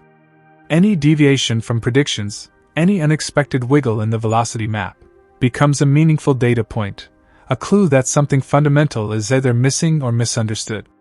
What's more, Crater 2's stars are old and metal poor, meaning they've been floating in these patterns for billions of years. They carry with them the memory of the galaxy's formation and dynamical history. If we can decode their motions with enough precision, we might be able to trace the shape and age of the dark matter halo that envelopes them, or even determine whether such a halo exists at all. In essence, Crater 2's slow-moving stars are not just a curiosity. They are a challenge to the very scaffolding of modern cosmology. Their tranquil drift speaks volumes about what we don't yet know. Are we missing something in how gravity behaves at ultra-low accelerations?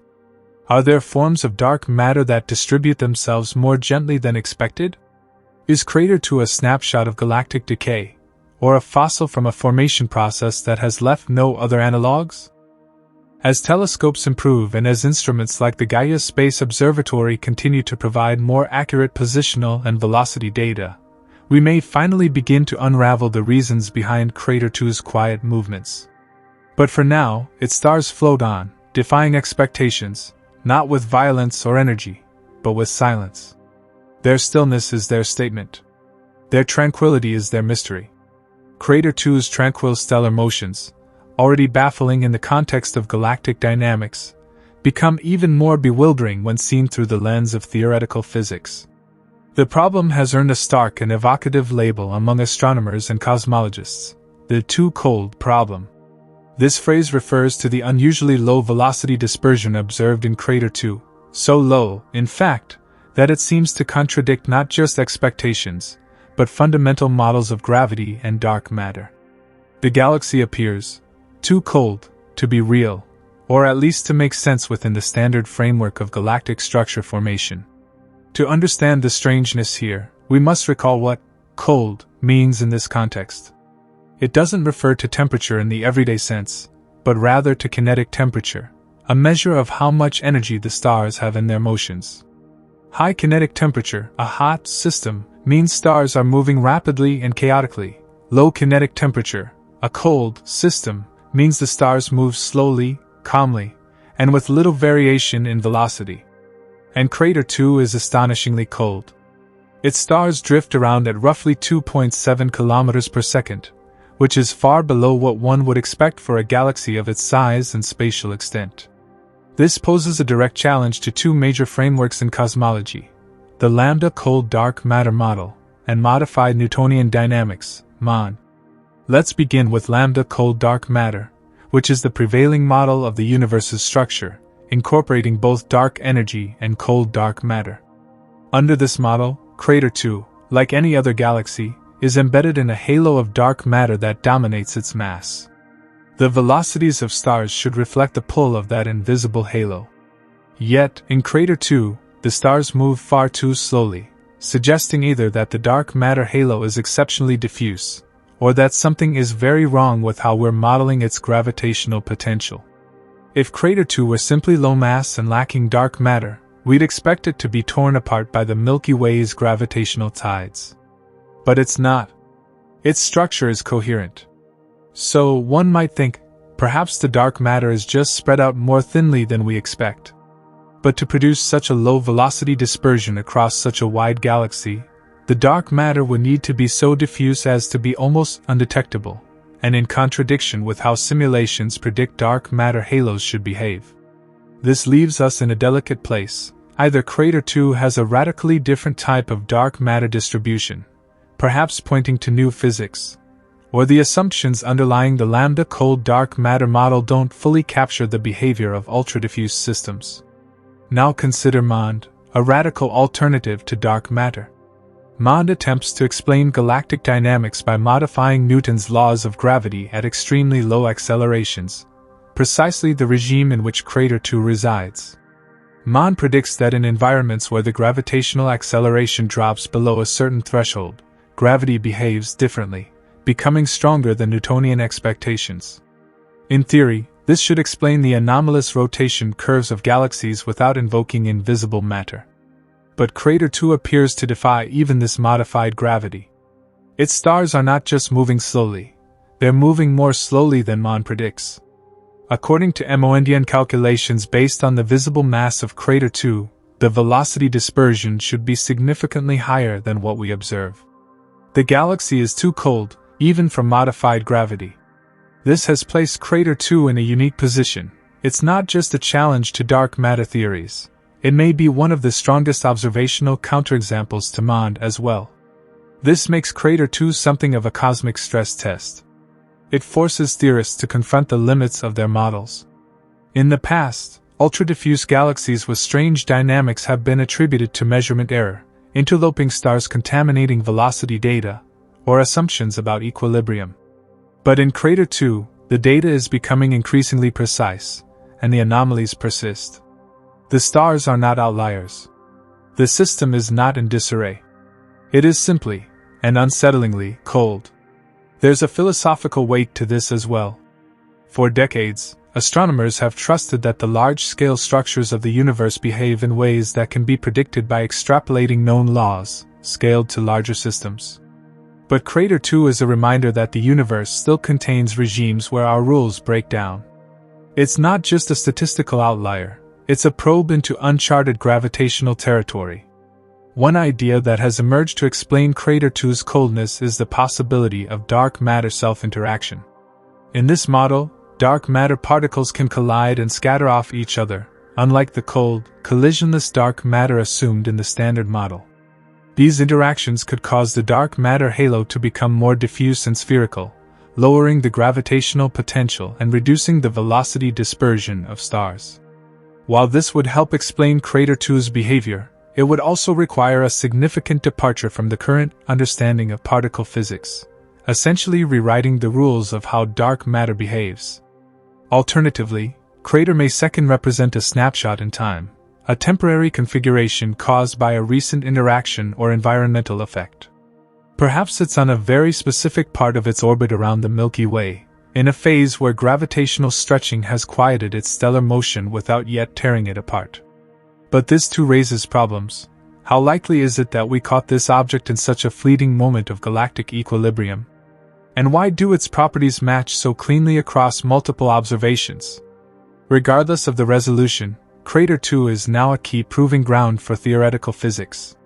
It's become a frequent target of simulations, with researchers tweaking gravitational laws, halo profiles, and star formation histories to reproduce its properties. Some manage to get close. Most fall short. And the questions grow deeper. What kind of dark matter could produce such a soft halo? Could quantum effects on galactic scales be involved?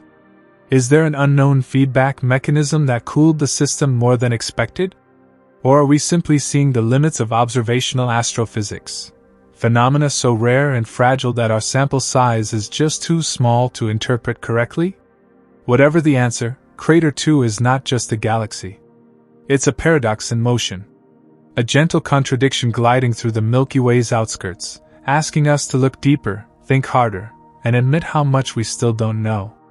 Its silence is profound, not just in light, but in motion. The stars do not race, they drift. And in that drift lies the greatest unsolved riddle in the dark matter debate, a riddle we're only just beginning to understand. Crater 2's quietly drifting stars and immense but faint spread across the sky feed directly into one of the oldest and most stubborn questions in modern astrophysics: the missing mass problem.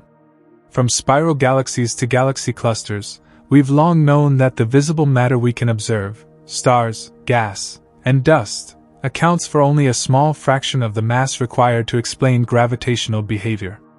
But Crater 2 pushes this problem to an entirely new extreme.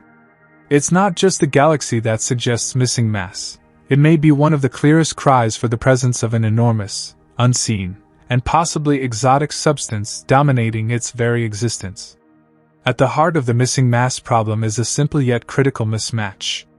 When astronomers measure how stars and other objects move within a galaxy, they can calculate how much gravity must be at work to keep those objects from flying apart. This provides an estimate of the galaxy's total mass. But when they tally up the actual luminous matter, everything they can see, the numbers don't add up. The stars and gas don't weigh enough. Something invisible must be contributing to the gravity that holds everything together. Crater 2 magnifies this discrepancy.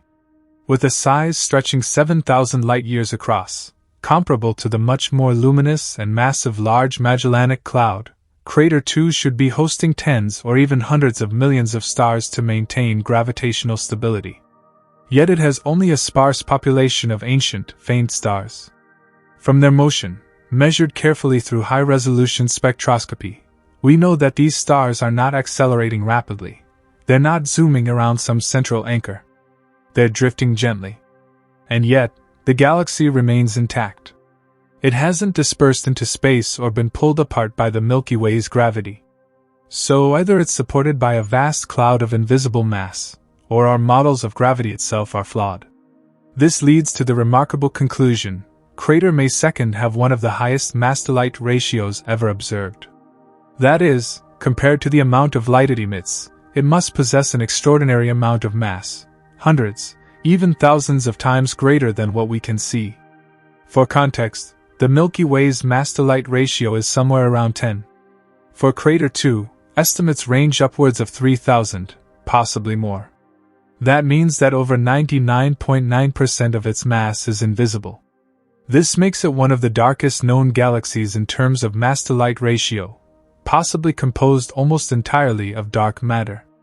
If these estimates are correct, then Crater 2 becomes a powerful argument in favor of dark matter, not just as a convenient fudge factor to explain galactic dynamics, but as a physical substance shaping the evolution of structures across the cosmos.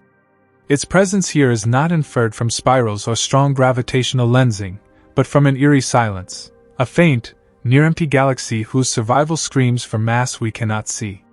Yet, there's a complexity hidden within this interpretation. Some scientists argue that our estimates of Crater 2's total mass may be overblown due to assumptions about its equilibrium state. If the galaxy isn't in dynamical equilibrium, meaning if it's being disturbed or stretched by the Milky Way, then its internal velocities might not provide a true measure of its gravitational potential. It's possible we're measuring a transient configuration, a galaxy caught in the act of dissolving, rather than a stable object. But if that were the case, we'd expect to see signs of tidal stripping, stars pulled into long arcs, tails trailing through space, or dense clumps separating from the main body. So far, Crater 2 shows none of these dramatic features. It looks smooth, spherical, and surprisingly stable, not like a galaxy mid-disintegration. Another alternative explanation ties into its star formation history. If Crater 2 was always dark matter dominated, then its star formation may have been stifled from the very beginning. With such a shallow gravitational potential, it could never gather enough gas to form a large population of stars. Or early feedback events, such as massive supernova explosions, might have ejected gas permanently, leaving the dark matter halo behind to drift silently through space. In this way, Crater 2 would be a kind of ghost, not because it's fading, but because it never fully came to life. Either way, the missing mass problem here becomes more than just a mismatch of numbers. It becomes an existential riddle. If Crater 2 is real, and stable, and dark matter is what holds it together, then that invisible substance isn't just lurking in the background, it's the very architecture of the galaxy itself. In a very real sense, the visible stars are merely decorations on a vast, unseen scaffold. And this unseen scaffold may represent the most common type of structure in the universe, low in light, high in mass, and completely beyond our direct detection.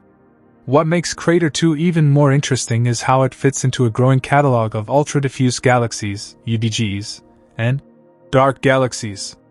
Some UDGs, like Dragonfly 44 in the Coma cluster, are large galaxies with very few stars but significant mass, similar to Crater 2. Others, like NGC 1052 DF2, challenge dark matter theories by seemingly lacking dark matter entirely. The diversity of these systems suggests that galaxies can form and evolve in a surprising range of conditions. Crater may second represent one end of that spectrum, a galaxy so star-poor and so dominated by dark matter that it's effectively invisible in traditional surveys. In that invisibility lies a warning. If Crater 2 exists, how many other galaxies like it are out there, undetected, unidentified, drifting quietly through the void? If our surveys are biased toward brightness, and if galaxies like Crater 2 are common but dim, then we may be missing large portions of the mass distribution in the universe. The cosmic web could be filled with Crater 2-like objects, dim, diffuse, and ancient, shaping the structure of space through gravity alone. And this is the ultimate implication of the missing mass problem as posed by Crater 2. It's not just that we can't see everything, it's that the things we can't see might actually be doing most of the work. The stars, brilliant as they are, may be just tracer particles, whispering hints about vast, invisible currents below the surface. And if Crater 2 is right, if it truly contains thousands of times more mass than light, then the universe is far darker, and far more mysterious, than we ever imagined. The mystery of Crater 2's gravitational structure doesn't just challenge the standard cosmological model, it also pokes deep holes in its most persistent alternative, modified Newtonian dynamics, or MOND. For decades, MOND has stood as a bold, if controversial, attempt to explain away dark matter by doing something radical, not adding more unseen mass, but changing the laws of gravity themselves. And for a long time, in many low-acceleration environments, MOND has surprisingly succeeded. But when applied to Crater 2, MOND encounters something it rarely does: failure. MOND was first proposed in 1983 by Israeli physicist Mordechai Milgram. He observed that the rotation curves of galaxies, the way stars move around the galactic center, didn't match what we'd expect if Newtonian gravity and visible mass were the only players in the game. Stars at the edges of galaxies were moving far too fast to be explained by visible matter alone, suggesting there was either missing mass or a flaw in the force law. Instead of adding invisible matter like dark matter theories do, MOND proposes that gravity itself behaves differently at extremely low accelerations, far below the accelerations we experience here on Earth, or even within the solar system. According to MOND, there is a threshold below which Newton's laws are modified. When accelerations fall below about 1.2 times 10 superscript 1 m/s superscript 2, gravity decays more slowly than Newton would predict. This means that stars in low-gravity environments, like the outskirts of galaxies, can orbit faster than they otherwise would, without the need for extra mass. MOND has successfully predicted the dynamics of many low-mass galaxies and explained rotation curves where dark matter distributions are often guessed or assumed. And this is why Crater 2 should, in principle, be a MOND success story.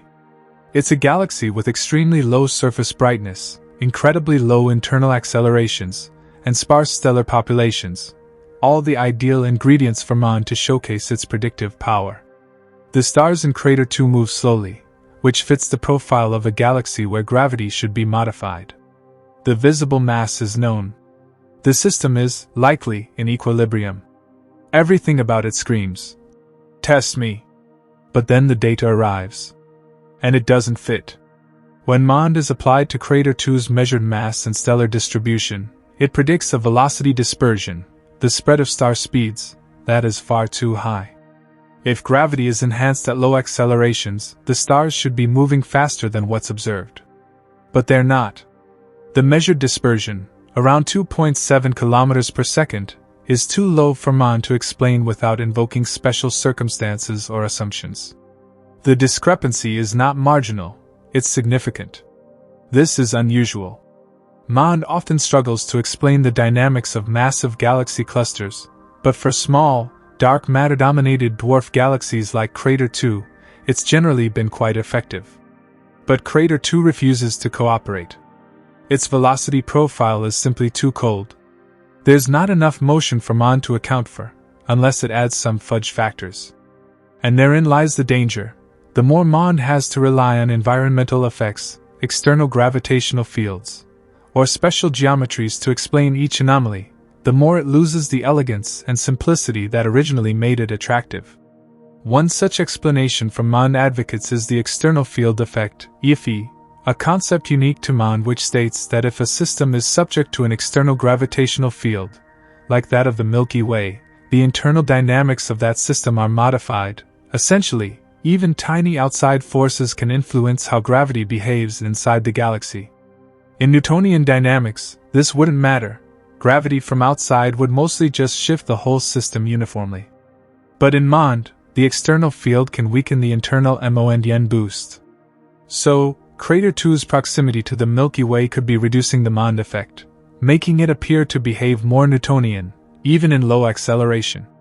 It's a clever save, and in some simulations, it can bring MOND predictions closer to the observed data, but it feels ad hoc to many in the astrophysics community.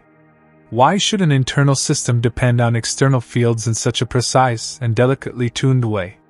Why do only some dwarf galaxies require this correction? And more importantly, why does MOND have to work so hard to make Crater 2 fit?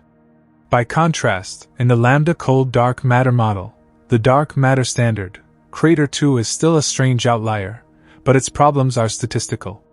You can modify the dark matter halo parameters, try different feedback histories, or invoke non-equilibrium states. It's messy, but the flexibility of dark matter halos allows more room to maneuver. In MOND, where there is no dark matter and gravity alone must explain everything, Crater 2 becomes a much sharper thorn. This has led some astrophysicists to argue that Crater may second be a kind of falsification case for MOND. While not definitive on its own, science rarely delivers such clean verdicts. Crater 2 severely stresses the model.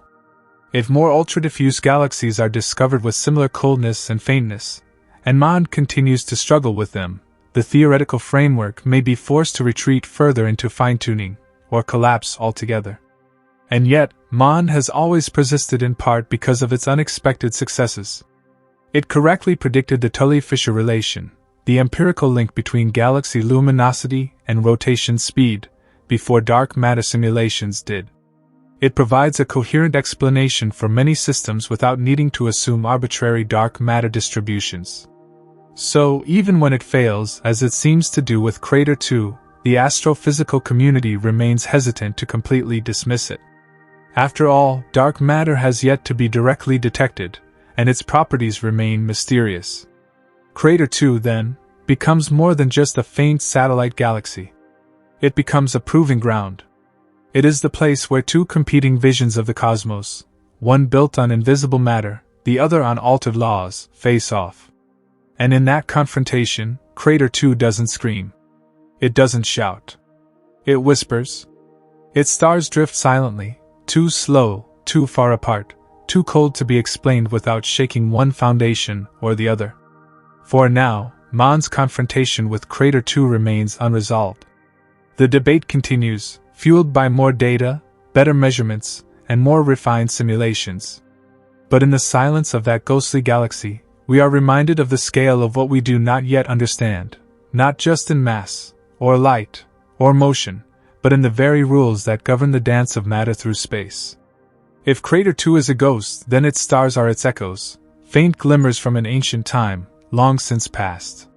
One of the most revealing aspects of Crater 2's identity is its star formation history, or rather, the distinct lack of recent activity. It is a galaxy frozen in time, its stellar population a fossil record of the early universe. Observations show that Crater 2 is overwhelmingly composed of old, metal-poor stars, a signature that it formed most of its stars billions of years ago, and then abruptly stopped. There are few, if any, signs of recent star formation. No young blue stars, no star-forming nebulae, no flickers of stellar birth, only the quiet, aging remnants of a more active cosmic era. This in itself is not entirely unique. Many dwarf galaxies in the outer halo of the Milky Way have ancient stellar populations. But Crater 2 takes this pattern to an extreme. Using color magnitude diagrams, a tool that compares star brightness and temperature to infer age, astronomers have concluded that the bulk of Crater 2's stars were formed more than 10 billion years ago, shortly after the birth of the universe. These stars are red, cool, and faint, residing in the lower main sequence and red giant branch, with no evidence of the short-lived, high-mass stars typically produced in recent bursts of star formation. What's striking is just how uniform the population appears to be. In many galaxies, even old ones, there is usually a trace of continued star formation, at least a handful of younger stars scattered across the system. In Crater 2, these are absent. It is not just quiet, it is silent. Whatever conditions once allowed Crater 2 to ignite clouds of gas into stars have long since vanished, leaving behind only an aging population of stellar relics. This suggests a dramatic and long-standing quenching event, a cutoff in gas supply or a loss of internal conditions necessary for star formation. But what could have triggered such a sudden and total shutdown? Several theories exist, each with deep implications for Crater 2's origins and its role in the cosmic ecosystem. One possibility is that Crater 2 underwent an early epoch of rapid star formation, consuming its gas reservoir quickly and violently. This period, perhaps triggered by its initial collapse or by an early merger, could have produced a surge of supernovae. These explosions would have injected enormous amounts of energy into the surrounding gas, heating it up or expelling it entirely from the shallow gravitational well of the dwarf galaxy. Unlike larger galaxies, which can retain this gas and eventually recycle it, a low-mass system like Crater 2 would not have had the gravitational muscle to hold onto its material. The result? A galaxy that flared brightly in its youth and then went dark for the rest of cosmic history. Another theory is that Crater 2 never had much gas to begin with. It may have formed in a low-density region of the early universe, where pristine hydrogen and helium were sparse. With limited fuel, only a small burst of star formation would have been possible, resulting in a galaxy that was always dim and never had the mass needed to draw in fresh gas from the intergalactic medium. In this view, Crater 2 is a fossil not because it was quenched, but because it was always destined to be inert, a near-dormant fragment of the early cosmic web. There is also the possibility that environmental effects from the Milky Way contributed to Crater 2's quiescence. As it fell into the Milky Way's halo, potentially billions of years ago, it may have experienced ram pressure stripping. This process occurs when a galaxy plows through the hot, diffuse gas in a larger galaxy's halo. The pressure from this medium can strip gas away from the satellite, effectively removing the raw material needed for new stars. Combined with tidal forces and gravitational harassment, this interaction may have permanently altered Crater 2's ability to form stars. Supporting this ancient origin story is the chemical makeup of Crater 2's stars. Spectroscopic surveys reveal that the stars have very low metallicity, a term astronomers use to describe the abundance of elements heavier than hydrogen and helium. In the universe, metals are produced by generations of stars. Younger, more actively star-forming galaxies tend to be more metal-rich. Crater 2's stars, however, contain extremely low amounts of these heavier elements, indicating they formed early in the universe's timeline, before many cycles of stellar birth and death could enrich the environment. This uniform old age and chemical poverty also mean Crater 2 can serve as a time capsule. Studying its stars gives astronomers a glimpse into the conditions of the early universe, not through bright quasars or massive galaxy clusters, but through one of its faintest, quietest constituents. Each of its stars is a survivor of ancient times, a relic formed when the cosmos was still young and hot, still echoing with the memory of the Big Bang. What's more, Crater 2's star formation history might offer insight into why ultra-diffuse galaxies form at all. Perhaps they are failed galaxies, objects that began forming like any other, but were stunted early by environmental or internal processes. Or maybe they represent a parallel path of galactic evolution, one that leads not to spirals or ellipticals, but to sprawling shadows of light barely distinguishable from the background. Understanding how and when Crater 2 stopped forming stars could help us classify and contextualize these elusive systems on a broader cosmic scale. In the future, next-generation telescopes such as the James Webb Space Telescope and the Vera C. Rubin Observatory may help resolve the faintest stars in Crater 2, giving even more precise data on its stellar ages and compositions. With these tools, we might learn whether there were multiple generations of star formation or just a single primordial burst. We might even be able to detect the remnants of ancient supernovae, or track the faint flickers of long-dead stellar nurseries. But until then, Crater 2 remains what it has been for billions of years, a ghost of a galaxy, born in fire, now adrift in silence. Its stars are old, its light is faint, and its voice is quiet. But within that quiet is a story that spans the lifetime of the universe, from its turbulent beginnings to the stillness of today. Crater 2 doesn't burn with the brightness of youth, but glows instead with the deep, red memory of a distant past. The stars of Crater 2 are not only old, they are chemically pristine, bearing a signature that speaks of an origin deep in cosmic time. In astrophysics, this chemical simplicity is measured in a property known as metallicity, the proportion of a star's material made up of elements heavier than hydrogen and helium. And in Crater 2, the metallicity of its stars is astonishingly low, among the lowest ever observed in any known galaxy. This lack of metals is more than just a scientific curiosity. It's a powerful clue, a kind of cosmic fingerprint, revealing how and when Crater 2 came into being. To grasp the significance, it's important to understand what metals mean in astronomical terms. When the universe was first born in the Big Bang, it created mostly hydrogen and helium, with trace amounts of lithium. All other elements, everything from carbon and oxygen to iron and gold, were forged later, in the hearts of stars and during the explosive deaths of massive stars as supernovae. As galaxies age, they recycle this material. New stars form from gas enriched by previous generations, and over time, the average metallicity of a galaxy's stellar population increases. Thus, metallicity serves as a kind of chemical clock. The lower the metallicity, the earlier the stars must have formed, before the cosmos had a chance to seed the interstellar medium with heavier elements. Crater 2, with its extremely low metallicity, tells us that its stars are relics of the early universe.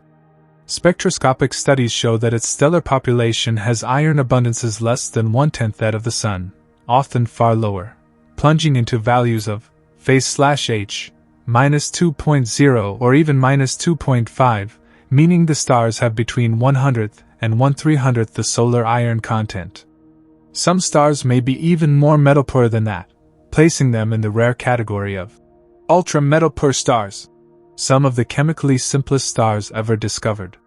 These are not stars formed in recent cosmic time, but ancient survivors from the first few billion years after the Big Bang. What's more, the chemical patterns seen in Crater 2's stars suggest that this galaxy underwent only very limited enrichment processes. In most galaxies, we see a range of metallicities reflecting many cycles of star birth and death. Supernova explosions inject iron, magnesium, calcium, and other elements into surrounding gas, which then gives rise to new generations of stars. But Crater 2 shows little sign of this recycling. Its stars appear to come from a single, or very narrow, burst of star formation. There are few or no indications of more recent chemical processing, no stars with high alpha element abundances, like magnesium or silicon, and certainly none with heavy elements like europium or barium in significant quantities. This chemical uniformity suggests that Crater 2 had a brief window during which it could form stars, and that this window closed quickly, before supernovae had time to enrich the interstellar medium. That reinforces the picture of a galaxy that formed rapidly, early, and then fell silent, perhaps because it lost its gas, or perhaps because it never had much to begin with. Crater 2 also offers a unique laboratory for studying the chemical evolution of the universe in isolated conditions. Unlike the more massive and complex Milky Way, with its rich merger history and ongoing star formation, Crater 2 is simple. Its stars are ancient. Its gas is gone. There are no recent supernovae to stir the chemical pot. As a result, it provides a relatively uncontaminated view of the chemical signatures left behind by the first generation of stars, the so-called Population 3 stars. Population 3 stars, if they existed, were the very first stars in the universe. Composed entirely of hydrogen and helium, they would have been massive, short-lived, and explosively powerful, enriching their surroundings with the first metals after their deaths. While we haven't observed these first stars directly, galaxies like Crater may second contain their descendants, second-generation stars formed from gas enriched by the very first supernovae. In this way, Crater 2 is more than a fossil, it's a messenger. A bridge to a time when the first starlight began to shape the universe. Some researchers believe that crater may second contain stars with abundance patterns directly traceable to the yields of individual population 3 supernovae.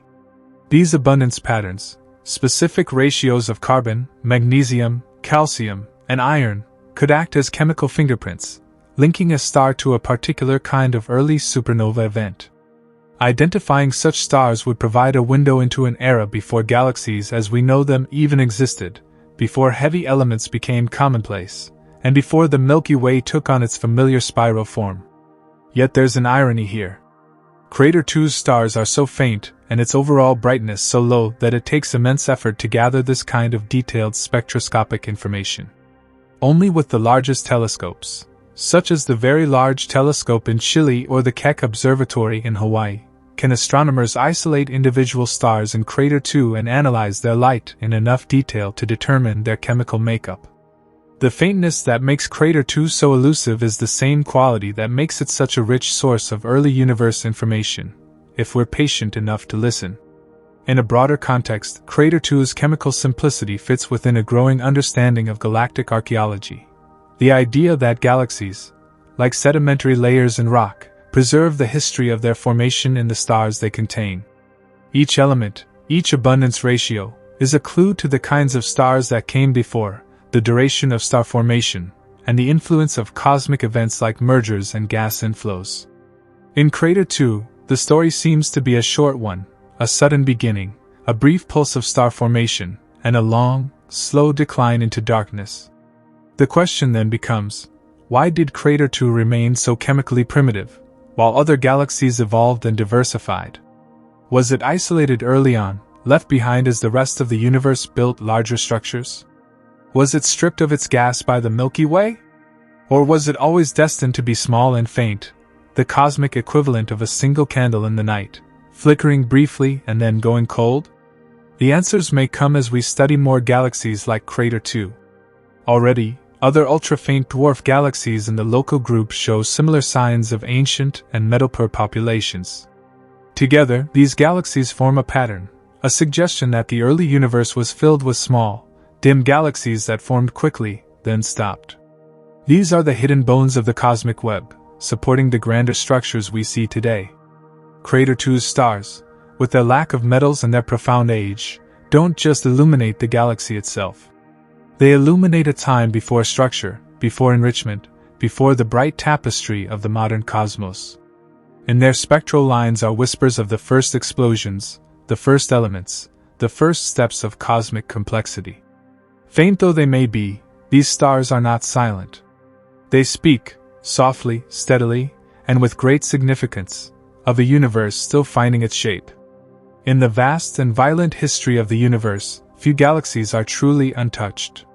Most bear the scars of collisions, interactions, and mergers, cosmic encounters that stretch, distort, or entirely reshape them. And though Crater 2 drifts quietly now, faint and ghostly in the Milky Way's outer halo, its origins may be far from peaceful. Some astronomers have speculated that Crater 2 could be the remnant of a past galactic merger, a survivor of a cataclysmic collision that once tore apart a larger structure, leaving behind only this diffuse, ancient relic. At first glance, this seems counterintuitive. Crater 2 appears too smooth, too symmetrical, and too undisturbed to be the leftover rubble of a violent encounter. But under that quiet surface, there may be a deeper story, one encoded in its unusual size, its lack of a core, its extraordinarily low density, and its unique stellar population. To understand why the merger hypothesis is taken seriously, we must first step back and look at what galaxy mergers are, and what they leave behind. Galactic mergers are some of the most transformative events in the universe. When two galaxies interact gravitationally, their stars rarely collide directly due to the vast distances between them, but their structures are dramatically altered. Gas clouds crash and compress, triggering intense bursts of star formation. Dark matter halos blend. And over time, the individual identities of the colliding galaxies are lost, forming a new, often larger and more spheroidal galaxy. But mergers don't always result in a neat, compact product. Sometimes, depending on the mass energy, and timing of the interaction, a merger can stretch and tear one of the participants into a long, low-density stream. In such a case, what remains might be an ultra-diffuse, irregular body, exactly the kind of structure we see in Crater 2. One hypothesis is that Crater 2 was once part of a larger dwarf galaxy that collided with another system, possibly even the Milky Way itself, billions of years ago. That encounter might have stripped away most of its mass, especially any gas it once held. The remaining stars, too loosely bound to collapse into a compact form but still held together by a remnant dark matter halo, would have settled into the ghostly, extended configuration we observe today. In this scenario, Crater 2 is not a pristine fossil, but a galactic skeleton, the dim core of a galaxy that was violently unbuilt. There's circumstantial evidence to support this view. For instance, Crater 2's large size and extremely low surface brightness are rare among dwarf galaxies, but not without precedent. Some ultra-diffuse galaxies and galaxy clusters like Coma show similar features and are widely believed to be tidal remnants, galaxies that were disrupted by gravitational interactions but still retain some cohesive identity. If Crater 2 experienced something similar, it could explain its odd mix of stability and faintness, a relic that has settled into a tenuous equilibrium after being torn apart. Further, its lack of a dense core, another atypical trait, might be a signature of tidal stripping. In many galaxies, central regions are the most gravitationally bound, and thus the most resistant to disruption. Yet Crater 2 seems to have a smooth, coreless profile. This could suggest that its central structure was either never well formed or was shredded by an encounter in its past. If the latter, the galaxy we see today may be the leftover outer envelope of a once more concentrated object. Another possibility is that Crater 2 was not the product of a merger, but a captured satellite of a larger dwarf galaxy that merged with the Milky Way in the distant past. In this scenario, Crater may second once have orbited another dwarf galaxy, perhaps one long since dissolved, and was brought into the Milky Way as part of a multi-galaxy system. This idea gains support when we consider other known satellite groups, like the Magellanic Clouds, which appear to be traveling companions. If Crater 2 was part of a larger assembly, its current isolation could be the result of galactic cannibalism, the Milky Way tearing apart the host and leaving only the faintest companions behind. Some models of the Milky Way's halo even predict that many of its dwarf galaxies arrived in such groups, brought in as part of ancient merger events. Over billions of years, these systems would have been pulled apart, with some of their stars scattered into the halo and others forming faint satellite galaxies like Crater 2. If this is the case, then Crater 2's current orbit and motion could offer valuable clues. By tracing its trajectory backward using precise data from GIA, astronomers may be able to determine whether it came in as a lone object or as part of a larger, now lost system. And there's more. Hidden in the Milky Way's stellar halo are numerous tidal streams, long, thin trails of stars that were once part of globular clusters or dwarf galaxies. If Crater 2 is linked to one of these streams, or if it was once connected to the nearby Crater globular cluster, then we might be able to reconstruct a past merger event in extraordinary detail. Matching the stellar populations and motions of these objects could paint a picture of how Crater 2 was pulled into the Milky Way and how it evolved through time. However, direct evidence of a past merger remains elusive. No obvious tidal tails extend from Crater 2, though this could be due to its extreme faintness. Its stars are so widely spread and dim that detecting extended structures is incredibly difficult, even with modern instruments. Future deep sky surveys, especially with the Vera Rubin Observatory, may yet uncover subtle distortions, hidden streams, or nearby fragments that could support the merger hypothesis. Until then, Crater 2 occupies an ambiguous position. It could be a relic of a past cosmic collision, a stripped-down survivor of a larger body's demise. Or it could be a fossil galaxy, untouched by time, quenched early, and suspended in cosmic isolation. But perhaps the truth is somewhere in between. The universe rarely deals in absolutes, and Crater may second well be a product of both early formation and later interaction, molded by the initial conditions of the early cosmos and shaped further by the gravitational tides of larger neighbors. In either case, its story, Whatever it ultimately proves to be, offers a glimpse into the deeper history of our galaxy. Crater may second not tell its tale loudly, but if we listen closely to its stars, its shape, and its silence, we may begin to reconstruct a timeline of cosmic violence and quiet survival. A galaxy that may have been torn, scattered, and forgotten, but not erased. Crater 2 remains, whispering of a past where galaxies collided, stars fled, and only the faintest embers endured. Though Crater 2 appears tranquil, drifting in the far reaches of the Milky Way's outer halo, this deceptive serenity may mask a slow, cosmic struggle. One of the most compelling theories about its current state suggests that Crater 2 is in the process of being torn apart by tidal forces, that it is not merely an ancient fossil or a merger remnant, but a galaxy actively dissolving under the invisible influence of the Milky Way's gravity. If true, Crater 2 is not a stable structure at all, but a dying one, unraveling like thread from an ancient tapestry. Tidal disruption is a phenomenon that occurs when a smaller object, in this case, a dwarf galaxy like Crater 2, passes too close to a much larger gravitational source, like the Milky Way. The differential pull on the near and far sides of the smaller object creates stretching forces, much like the tides on Earth caused by the Moon. Over time, these forces can strip stars from the satellite galaxy, elongating its structure, and in extreme cases, completely unbinding it. This process is not hypothetical. We have already witnessed it in other dwarf galaxies and star clusters. The Sagittarius dwarf spheroidal galaxy, for example, is currently being ripped apart, leaving behind long, arcing tidal streams that wrap around the Milky Way. The Palomar 5 globular cluster has been reduced to a central core with vast, symmetric stellar tails.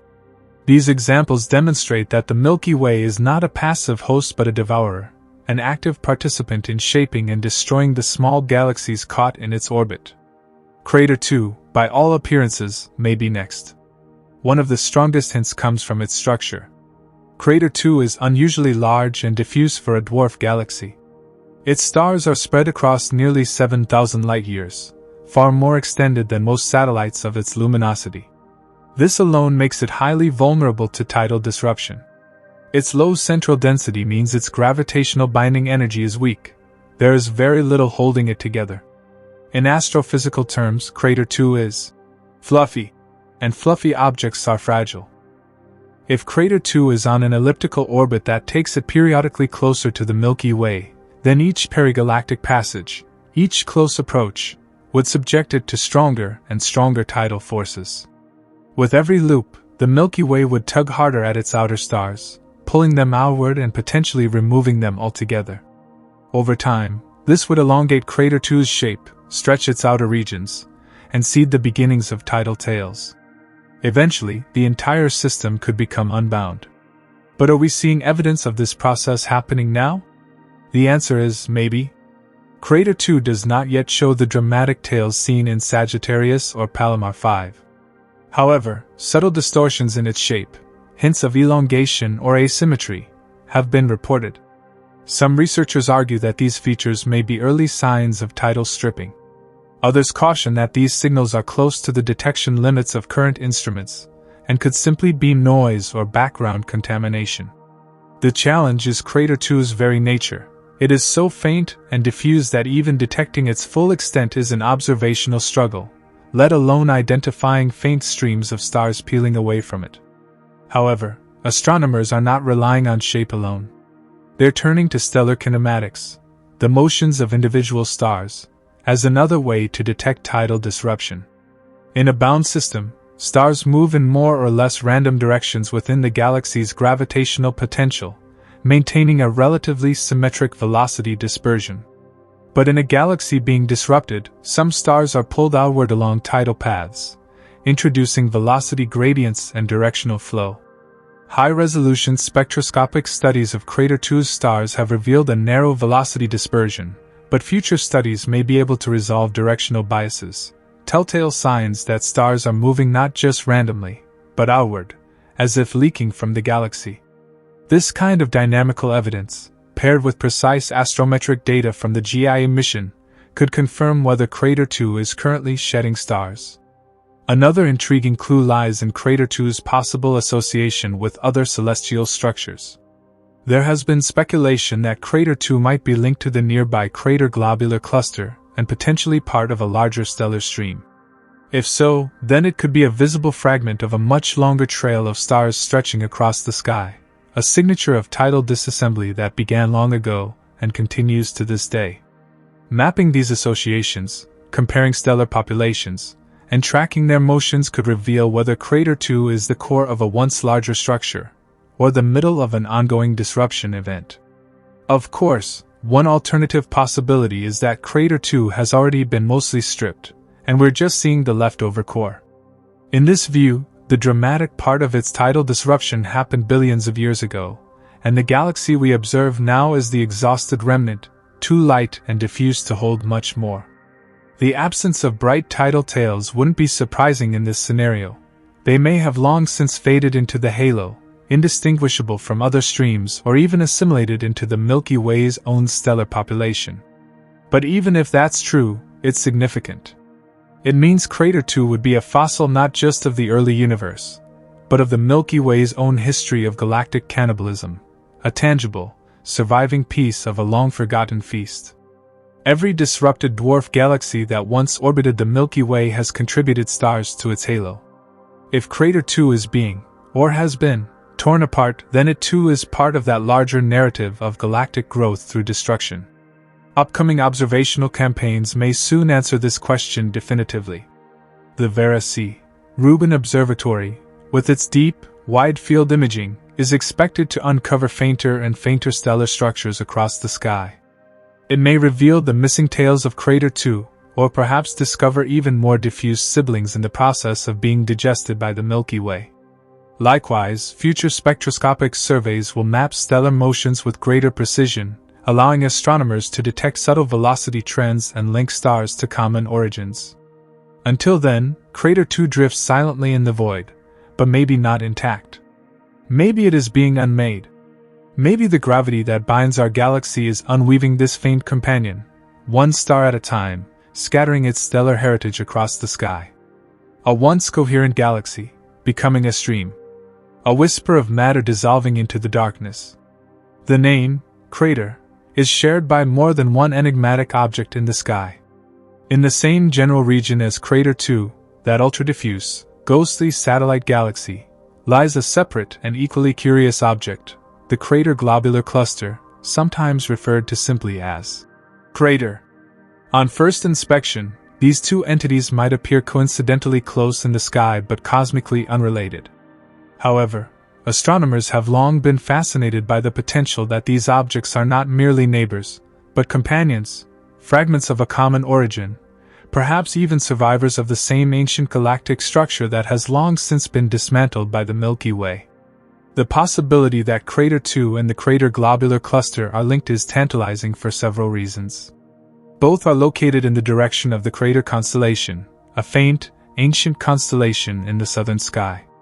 Both are dim and difficult to detect.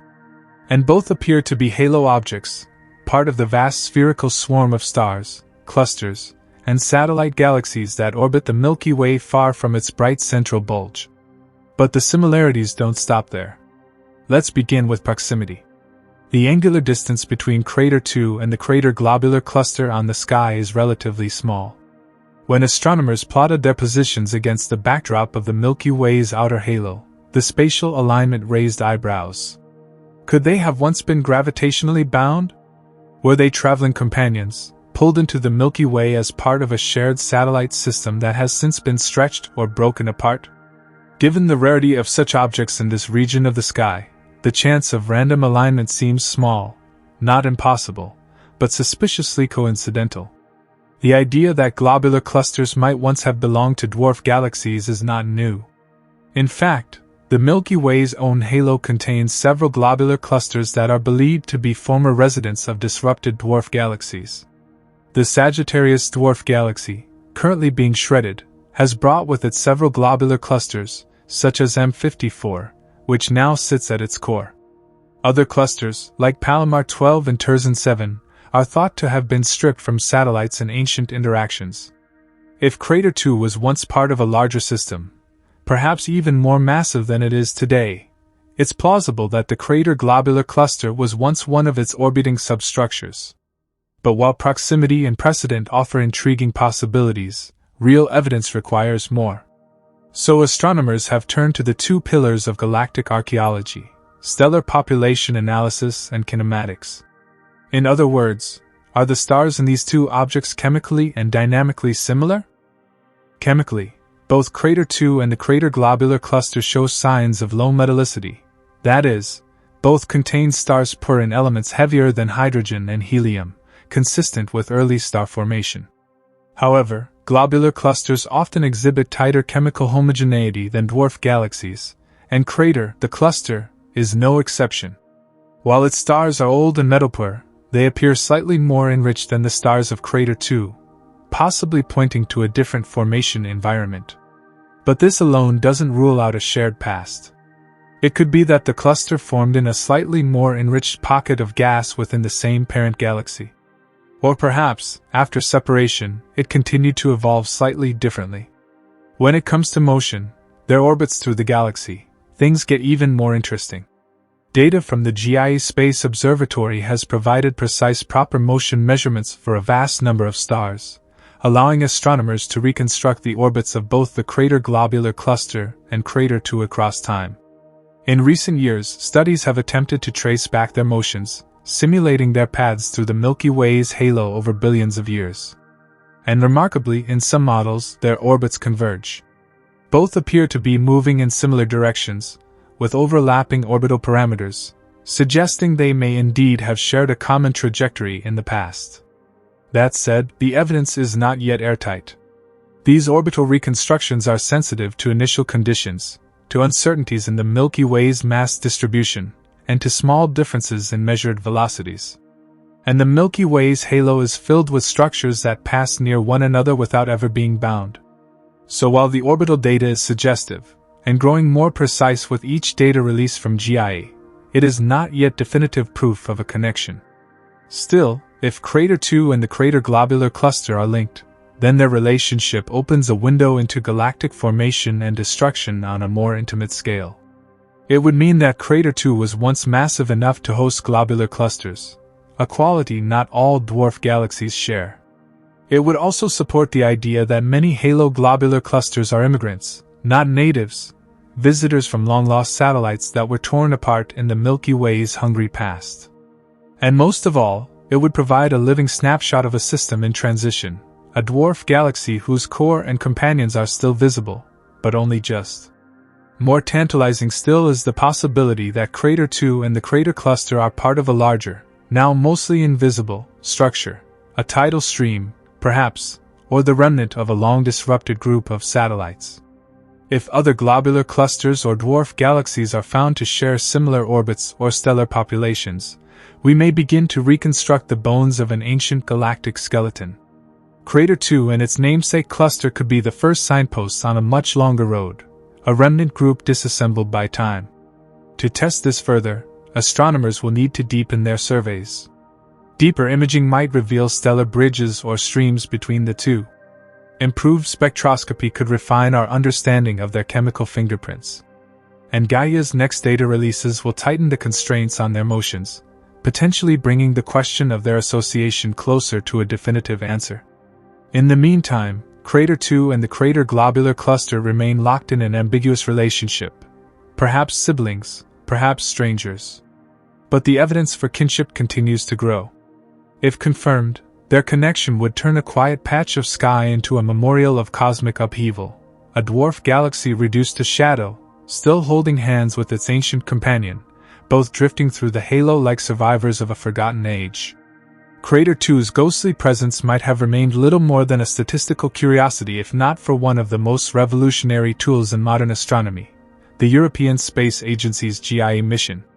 GIA, launched in 2013, is a space observatory designed not to peer deep into the universe's far reaches, but to map our own galactic neighborhood with stunning precision.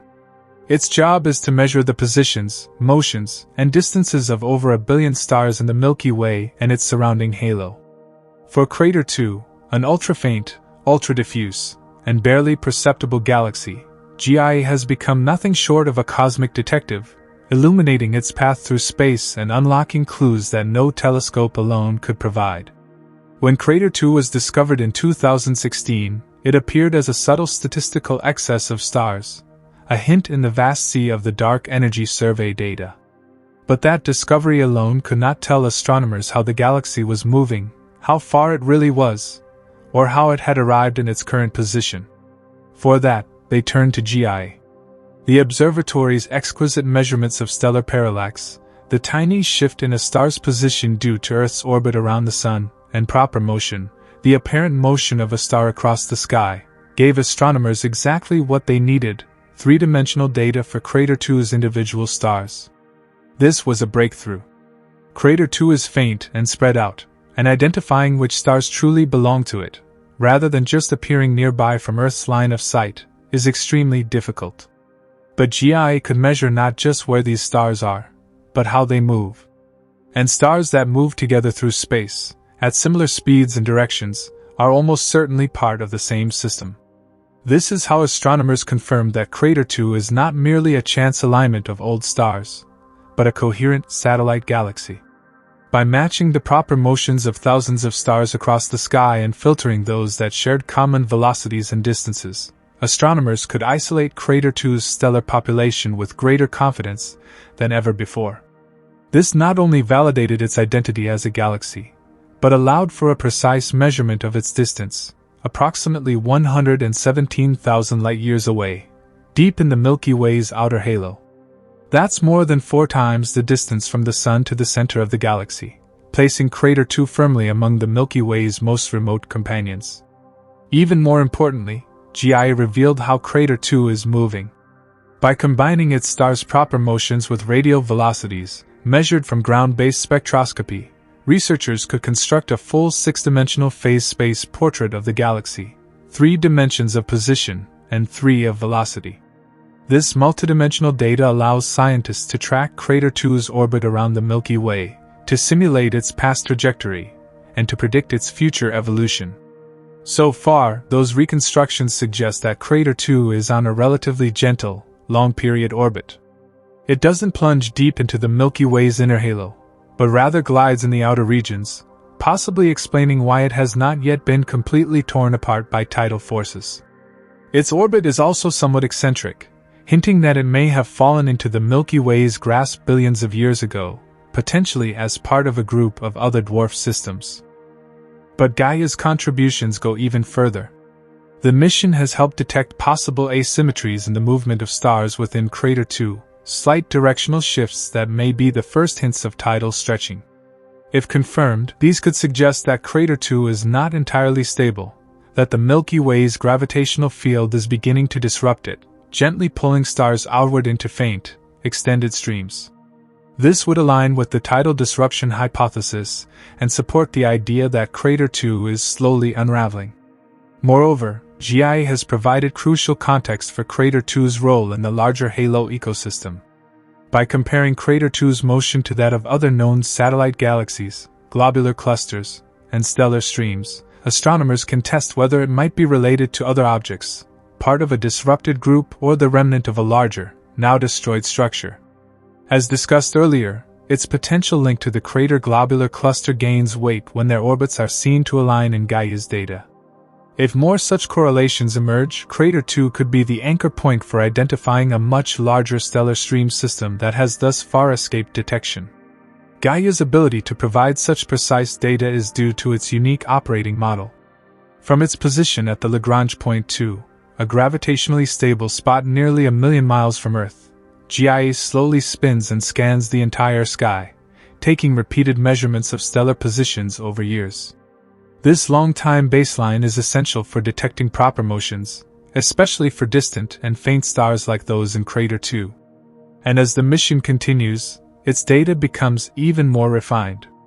Each new data release, DR2, EDR3, DR3, and soon DR4, brings improvements in accuracy, revealing smaller and smaller movements and extending the reach of galactic cartography. What makes GIA truly transformative is that it doesn't just help us understand Crater 2 in isolation, it situates Crater 2 in a dynamic, interconnected framework. It allows us to see the Milky Way not as a static pinwheel of stars, but as a living, breathing ecosystem, with flows, mergers, cannibalizations, and relics drifting through its vast halo. And in this system, Crater 2 is no longer just a curious smudge in survey data. It is a participant in a grand cosmic story, a moving, evolving, ancient entity, whose motion tells us not just about itself, but about the forces that have shaped our entire galaxy.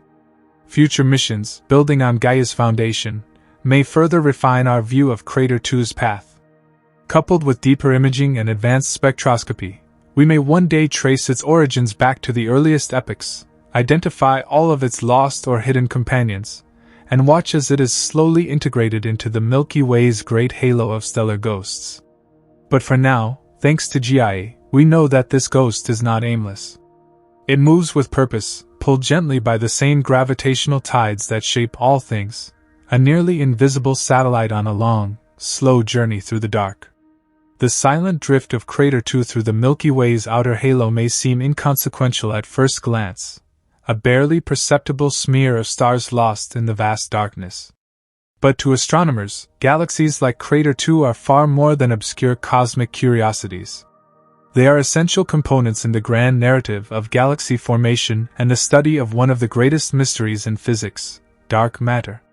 In fact, these ultra-faint, low-mass satellite galaxies may be the most revealing laboratories we have for understanding how galaxies grow, evolve, and are shaped by invisible forces.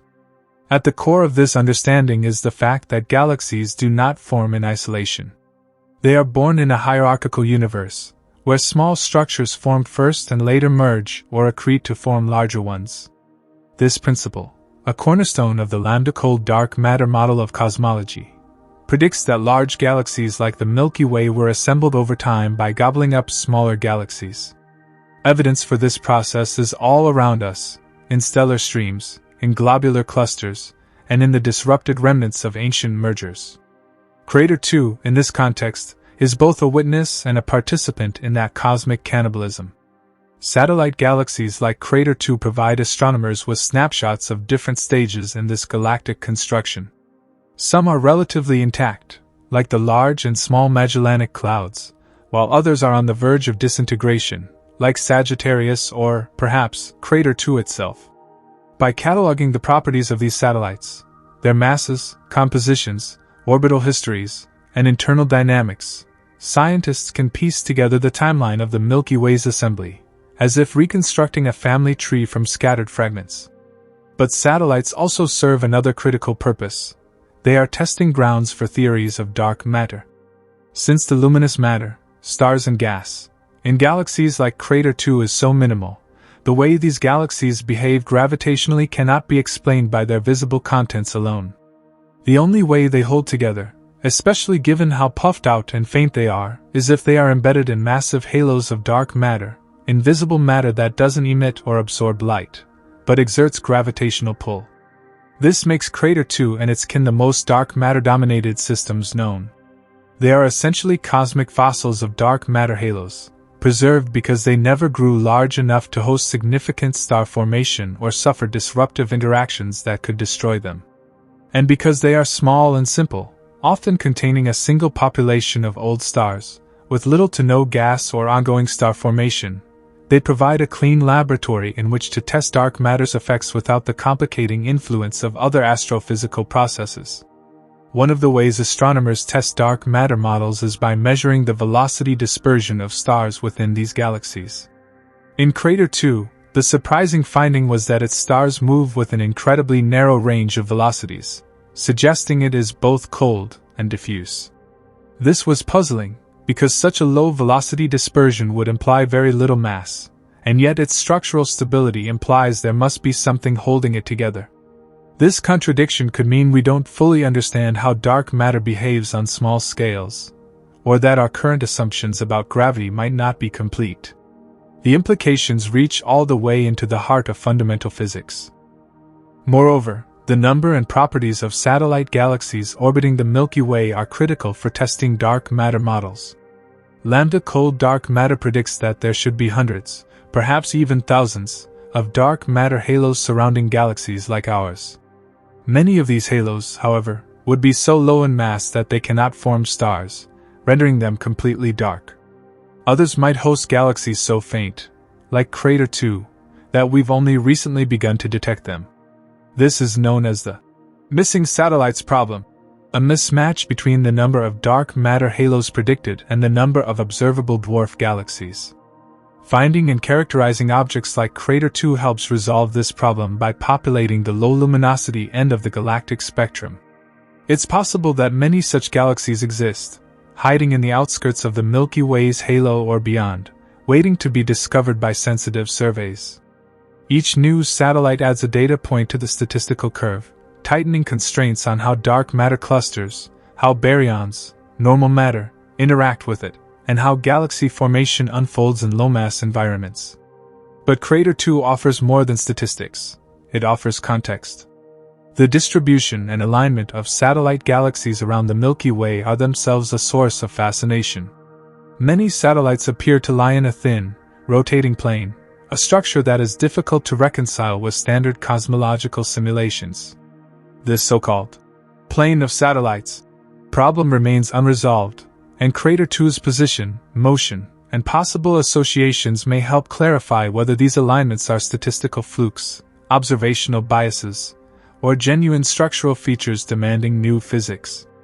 Satellite galaxies also help us understand reionization, the epoch when the first stars and galaxies ionized the early universe's hydrogen fog.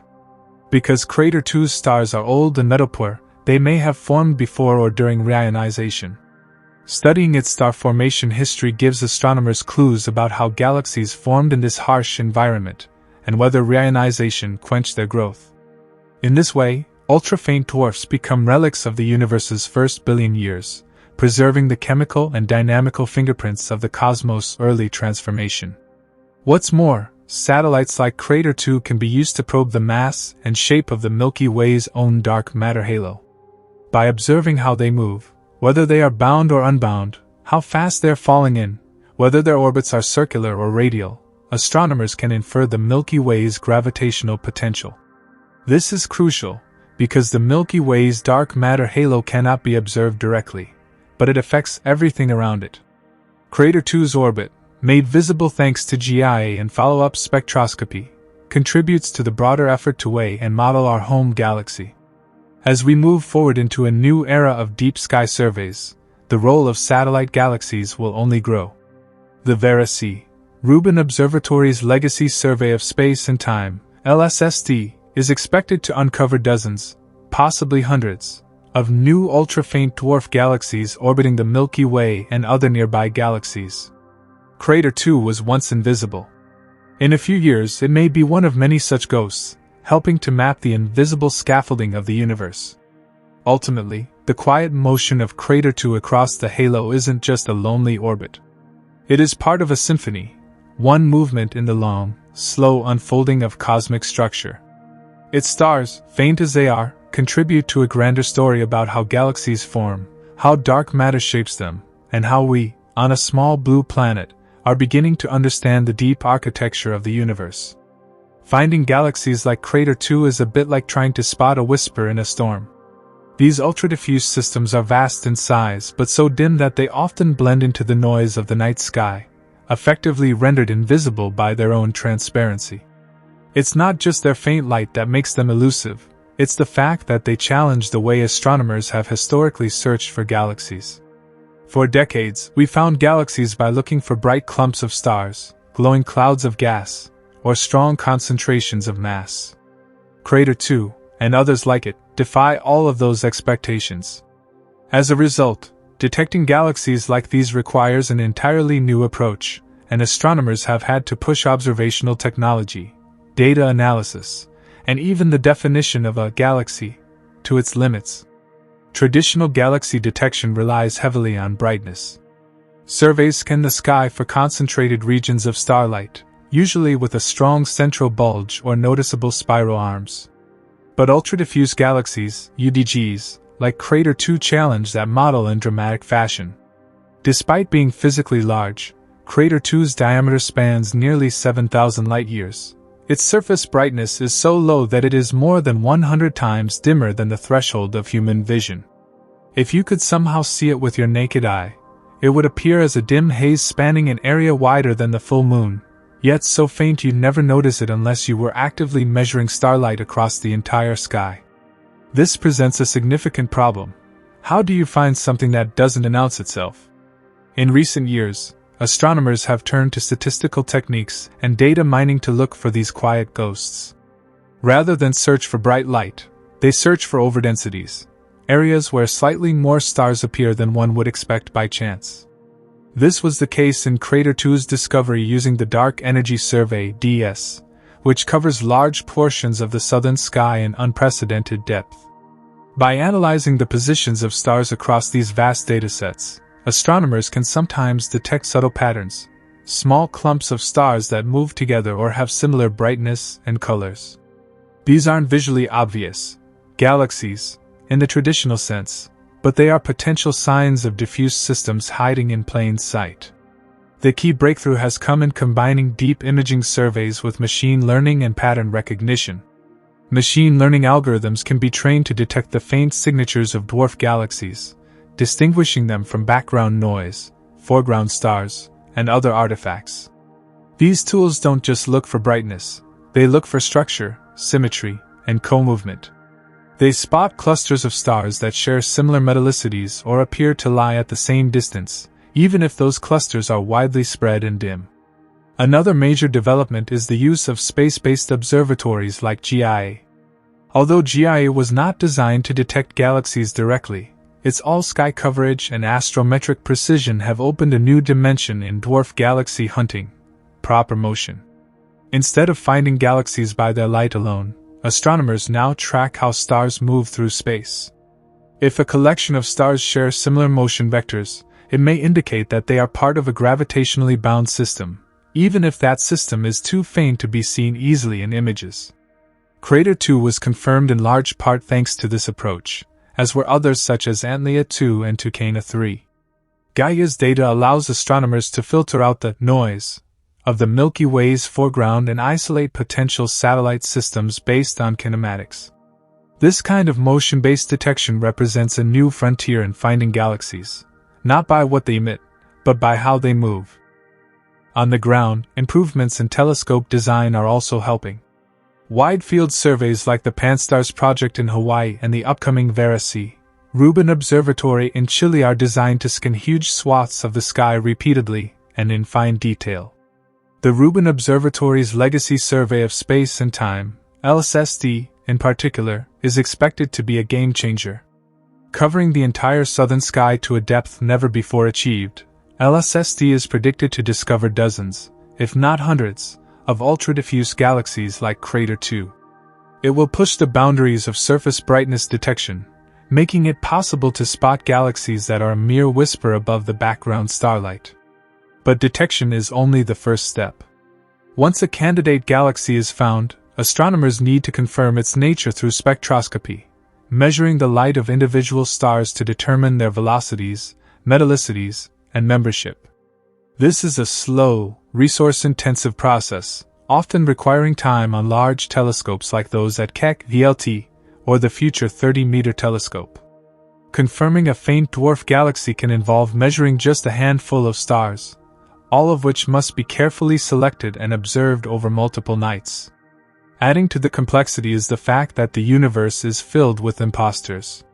Clumps of stars, distant galaxy clusters, and even scattered star streams from already disrupted satellites can masquerade as faint galaxies. The difference between a real ultra-diffuse dwarf and a coincidental overdensity of stars can be razor-thin, especially when dealing with data near the limits of detection. That's why astronomers are now developing multi-wavelength approaches, combining optical, infrared, and even radio data to get a clearer picture of these elusive structures. There's also growing interest in pushing beyond the Milky Way, using the same techniques to study the halos of nearby galaxies like Andromeda or Centaurus A. Already, faint satellite galaxies have been discovered around Andromeda that rival Crater 2 in faintness and size, suggesting that the Milky Way may not be unique in hosting a population of nearly invisible companions. Studying these systems in other galaxies can reveal whether ultra-diffuse satellites are common throughout the universe, or if the Milky Way is exceptional in this regard. The discoveries made through these efforts are already reshaping our view of galactic architecture. We used to imagine galaxies as clean, defined structures, spirals, ellipticals, and dwarfs glowing against the dark. Now we understand that the universe may be filled with ghosts, faint, puffy galaxies held together by dark matter, barely lit by ancient stars, and quietly orbiting their larger hosts. They're not bright, they're not loud, but they're essential. They are the hidden bones of the cosmic web. Crater 2 was one of the first to teach us that. And with every new detection, every barely there overdensity confirmed by GIA or revealed by LSSD, our image of the cosmos grows just a little more complete. The challenge of finding these galaxies remains immense, but the reward is profound. By chasing shadows, we find truth. By listening for whispers, we hear the structure of the universe itself. If Crater 2 can be thought of as a ghost drifting through the outer reaches of the Milky Way's halo, then a haunting question naturally follows. How many others are out there, just like it, hidden, silent, and overlooked? This leads us into the intriguing idea astronomers have begun calling the ghost fleet theory.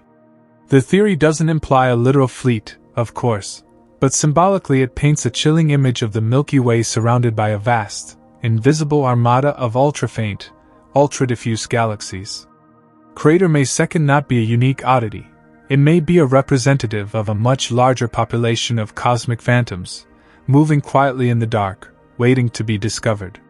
The ghost fleet theory is built on an observation that has repeatedly challenged our understanding of cosmology, the missing satellites problem. According to the lambda cold dark matter model, the most widely accepted framework describing the evolution of the universe, the Milky Way should be surrounded by hundreds, if not thousands, of satellite galaxies. These would have formed within the numerous dark matter subhalos predicted by cosmological simulations. Yet for a long time, astronomers could only identify a few dozen satellites, such as the Magellanic Clouds, Sagittarius Dwarf, and a handful of classical dwarf spheroidal galaxies like Draco and Fornax. This discrepancy once posed a significant problem for the lambda cold dark matter model. Either our theory of dark matter was fundamentally flawed, or we simply weren't seeing the full picture. Over time, the evidence has mounted that it is the latter. The cosmos is full of structures too faint for our telescopes to easily detect. Crater 2 is a perfect example. Despite being one of the largest known satellite galaxies in diameter, it went unnoticed until 2016, hiding in the data from a massive survey. Its extremely low surface brightness made it effectively invisible to previous generations of telescopes. So, if one such enormous galaxy could escape detection until recently, how many smaller or similarly faint ones are still out there? The ghost fleet theory posits that the Milky Way's halo may be home to a multitude of ultra-diffuse, ultra-faint galaxies like Crater 2, a hidden population, barely stitched together by dark matter, holding on to a few ancient stars, and drifting invisibly across the sky. Some may be in the process of tidal disruption, their stars smeared into ghostly streams. Others may still be gravitationally intact but so faint they appear indistinguishable from random noise in survey images. Many may already have been observed as unclassified anomalies or slight statistical bumps, waiting to be recognized for what they truly are. This theory is increasingly supported by new discoveries over the last 2 decades. Thanks to deeper surveys and better analysis techniques, astronomers have begun to uncover more and more of these faint satellite galaxies. From Segway 1, with a total luminosity comparable to that of a single bright star cluster, to Antlia 2, another enormous but incredibly faint object discovered by analyzing GIA data, the trend is clear. The sky is beginning to give up its ghosts. And they are numerous. Each new detection adds weight to the theory. If Crater 2 is not a unique fluke, but part of a statistical trend, then we are witnessing only the tip of a vast iceberg. Cosmological models predict the full satellite population includes many low-mass dark matter halos that were unable to form stars efficiently due to processes like reionization or gas stripping. But a fraction of them should have formed enough stars to qualify as galaxies, however faint. These are the ghosts of the ghost fleet, just enough starlight to be marginally detectable, but still swaddled in darkness. The Vera C. Rubin Observatory's upcoming LSST survey is expected to be the definitive test for this theory. With its unprecedented depth and sky coverage, LSST is expected to discover dozens to hundreds of faint satellites. Many of these will likely share properties with Crater 2, large size, low stellar density, and low metallicity, all pointing to early formation and quiet evolution. In simulations, the discovery of such a hidden population would bring observed satellite counts into alignment with lambda cold dark matter predictions, resolving the missing satellites issue and confirming our broader understanding of cosmic structure formation. But even more exciting is what this hidden fleet might reveal about the universe's invisible architecture. These faint galaxies are dark matter dominated to an extreme degree. In many of them, 99.99% of the mass is dark matter, with only a whisper of stars embedded in the halo. By studying them, astronomers can probe the small-scale behavior of dark matter, something that larger galaxies cannot do as cleanly due to their more complex baryonic processes. If any of these satellites show signs of lacking dark matter, or behaving differently from what lambda cold dark matter expects, it could point to new physics entirely. The ghost fleet theory also helps explain the structure of the Milky Way's halo. As more of these faint galaxies are discovered, it's becoming clear that many of them are not randomly distributed. They seem to lie in vast plains, move in correlated ways, and form substructures that suggest a shared origin, possibly as part of larger infalling groups or streams. Crater 2, for instance, may not just be a single entity, but part of a larger tidal structure, connected with the crater globular cluster or even other faint satellites on similar orbits. These alignments are unlikely to be coincidence, and may be relics of larger systems the Milky Way disrupted long ago. The ghosts, then, are not just faint, they are organized. They carry with them the fingerprints of past mergers, accretions, and galactic evolution. Like forensic evidence at a crime scene, their positions, motions, and compositions allow astronomers to reconstruct events that happened billions of years ago. Of course, finding them remains a tremendous challenge. Many of these galaxies may not be luminous at all. They may have formed stars early and then been quenched, their stellar populations faded into near invisibility. Others may be hidden behind the plane of the Milky Way, obscured by dust and dense stellar fields. Some may be so extended and diffuse that their stars are now indistinguishable from halo-filled stars, scattered too widely to be recognized as a single structure. But with every new tool, every refined algorithm, and every data release, we inch closer to uncovering the full ghost fleet. Crater 2 was one of the first to step out of the shadows, and its discovery opened a door into this hidden realm. Behind it may lie dozens more, galaxies with ancient stars, enormous dark matter halos, and stories that stretch back to the dawn of cosmic time. In the end, Crater 2 reminds us that the universe is not made only of the visible. The brightest lights may guide us, but it is the shadows that reveal the structure. In those shadows, the ghosts wait. Not as anomalies, but as integral, essential parts of the cosmic story. And as our instruments grow sharper, and our minds more open to what lies beyond sight, the ghost fleet will begin to emerge, silent, ancient, and waiting to be known. To understand the full significance of Crater 2 in a cosmological context, we must step back from the Milky Way's halo and look at the universe from a higher vantage, one where galaxies are not just islands of stars but fundamental units in the architecture of space-time. Crater may second be faint, silent, and diffuse, but in many ways, it challenges and reinforces our understanding of the cosmos at large. It connects directly to one of the central frameworks in cosmology today, the lambda cold dark matter model, a model that aims to describe the contents, structure, and evolution of the universe from its earliest moments to its distant future. The lambda cold dark matter model posits that the universe is composed of roughly 5% normal, baryonic matter, about 27% dark matter, and about 68% dark energy, the mysterious force driving the accelerated expansion of space. In this model, galaxies form and evolve within halos of cold dark matter, invisible structures that clump together under gravity. These halos, acting as scaffolding, attract gas, which cools and condenses to form stars and, eventually, galaxies. The model has been enormously successful at predicting the large-scale structure of the universe, the cosmic web of filaments and voids that span billions of light-years. But it is on smaller scales, like those of Crater 2, that the theory faces some of its most difficult tests. Crater 2 is a textbook example of a dark matter-dominated object. Its observable matter, stars, is spread out across a vast region, and its internal velocity dispersion is so low that it defies expectations based on Newtonian gravity acting on visible mass alone. This suggests that its gravitational stability arises almost entirely from an unseen halo of dark matter.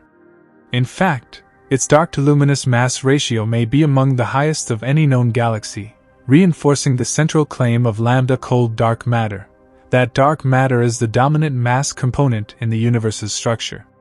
But Crater 2 doesn't just support lambda-cold dark matter, it also exposes some of its sharpest tensions. One of those tensions is the too big to fail problem.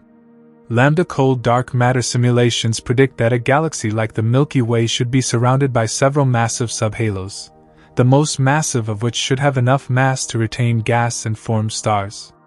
Yet, observationally, we don't see as many bright satellite galaxies as the model would suggest. Crater 2, despite its size, is extremely faint. If it resides in a relatively massive subhalo, its existence poses a direct challenge to our assumptions about how galaxies form in dark matter halos. In other words, it's too big to fail at forming more stars, yet it somehow did fail. This suggests either that our simulations are missing something, perhaps related to feedback processes from early star formation, reionization effects, or the impact of cosmic environment, or that our assumptions about how dark matter interacts with baryonic matter at small scales are incomplete. In either case, Crater 2 becomes a datapoint that refines our cosmological understanding. Then there's the matter of ultra-diffuse galaxies, UDGs, in general. Lambda-cold dark matter predicts that small dark matter halos should exist in abundance, but it says little about what kind of galaxies, if any, they should host. Discovering a large number of faint, diffuse galaxies like Crater 2 suggests that galaxy formation is not just mass-dependent, but also influenced by a complex web of early universe conditions. For example, some dark matter halos may have formed too late to collect gas before reionization stripped it away. Others may have formed early but were inefficient at converting gas into stars. Crater 2, with its ancient stellar population and quiescent history, may be a relic of such an early era, a fossil from the time just after the Big Bang, preserved by its distance and faintness. Understanding galaxies like Crater 2 also helps calibrate the halo occupation distribution, the relationship between the number of galaxies and the properties of their host halos. If we assume all dark matter halos of a certain mass host galaxies of a certain brightness, then Crater 2 is a significant outlier. But if more galaxies like it exist, massive but faint, we may need to revise our models to allow for a wider range of galaxy formation outcomes in halos of similar mass. This has cascading effects on how we interpret galaxy clustering, gravitational lensing, and the cosmic microwave background, all critical tools in cosmology. Moreover, Crater 2 has implications for the very nature of dark matter itself. The standard lambda-cold dark matter model assumes dark matter is cold, made of slow-moving particles that cluster easily. But Crater 2's low velocity dispersion, extreme diffuseness, and apparent lack of a dense core may be better explained under alternative models, such as self-interacting dark matter, SIDM, or fuzzy dark matter, ultralight particles with wave-like behavior on galactic scales. These models predict different internal structures for dark matter halos, especially in low-mass galaxies. Crater 2, by lying at the observational edge of our current capabilities, provides a laboratory to test these models in a regime where standard cold dark matter may struggle. The halo in which Crater 2 resides also fits into larger simulations of structure formation, such as the Illustris and Eagle projects. These simulations aim to model the growth of galaxies within cosmic filaments over billions of years. By comparing observed satellite galaxies to simulated ones, astronomers test whether the physical recipes embedded in these simulations, for star formation, feedback, cooling, merging, align with reality. Crater 2 and its ultra-diffuse cousins serve as edge cases, galaxies that push the limits of what our models predict, forcing refinement and deeper investigation. Even the orbit of Crater 2 tells us something cosmologically important. If it is on a long period, eccentric orbit far from the galactic disk, it may have entered the Milky Way's gravitational influence relatively recently, suggesting the Milky Way continues to accrete matter from the cosmic web. Alternatively, if its orbit indicates long-term residency, then it may have survived multiple paracentric passes, pointing to a dark matter halo more massive or extended than we thought. Either case feeds into cosmological models of galaxy growth, mergers, and halo evolution.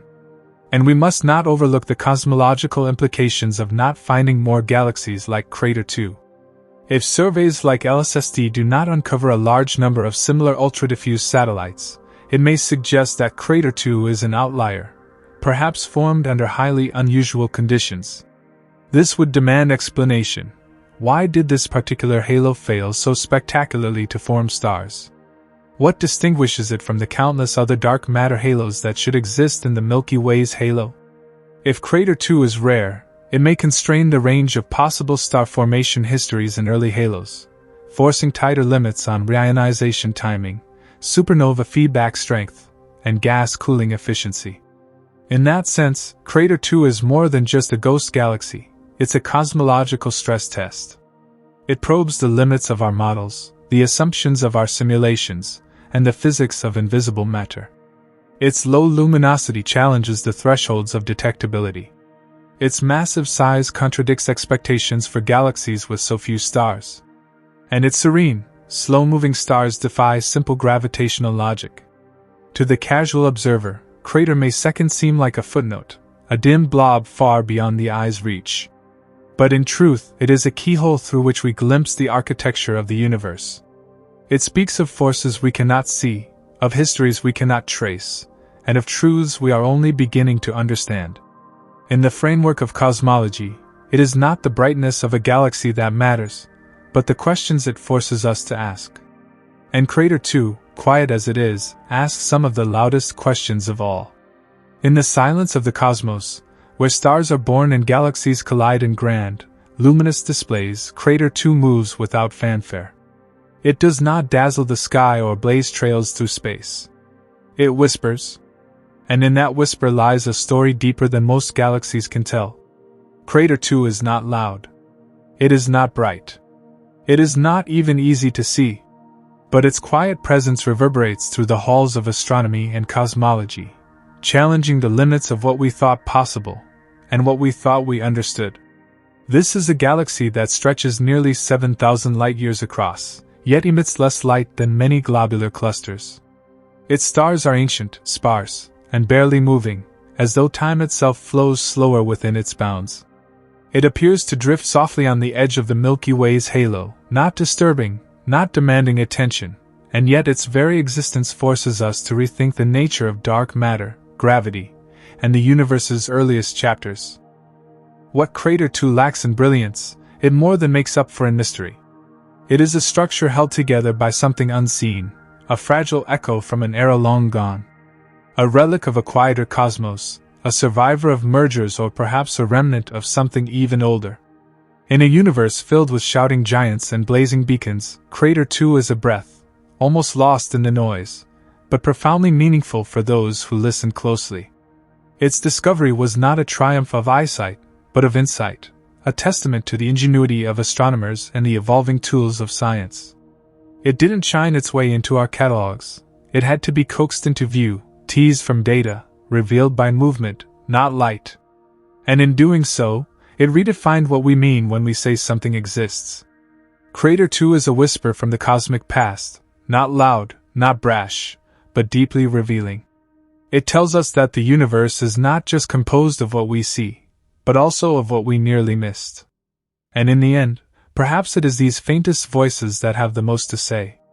This video is for educational or entertainment purposes only, and information provided in the video may be incorrect. Like the video and subscribe to the channel for more such amazing videos.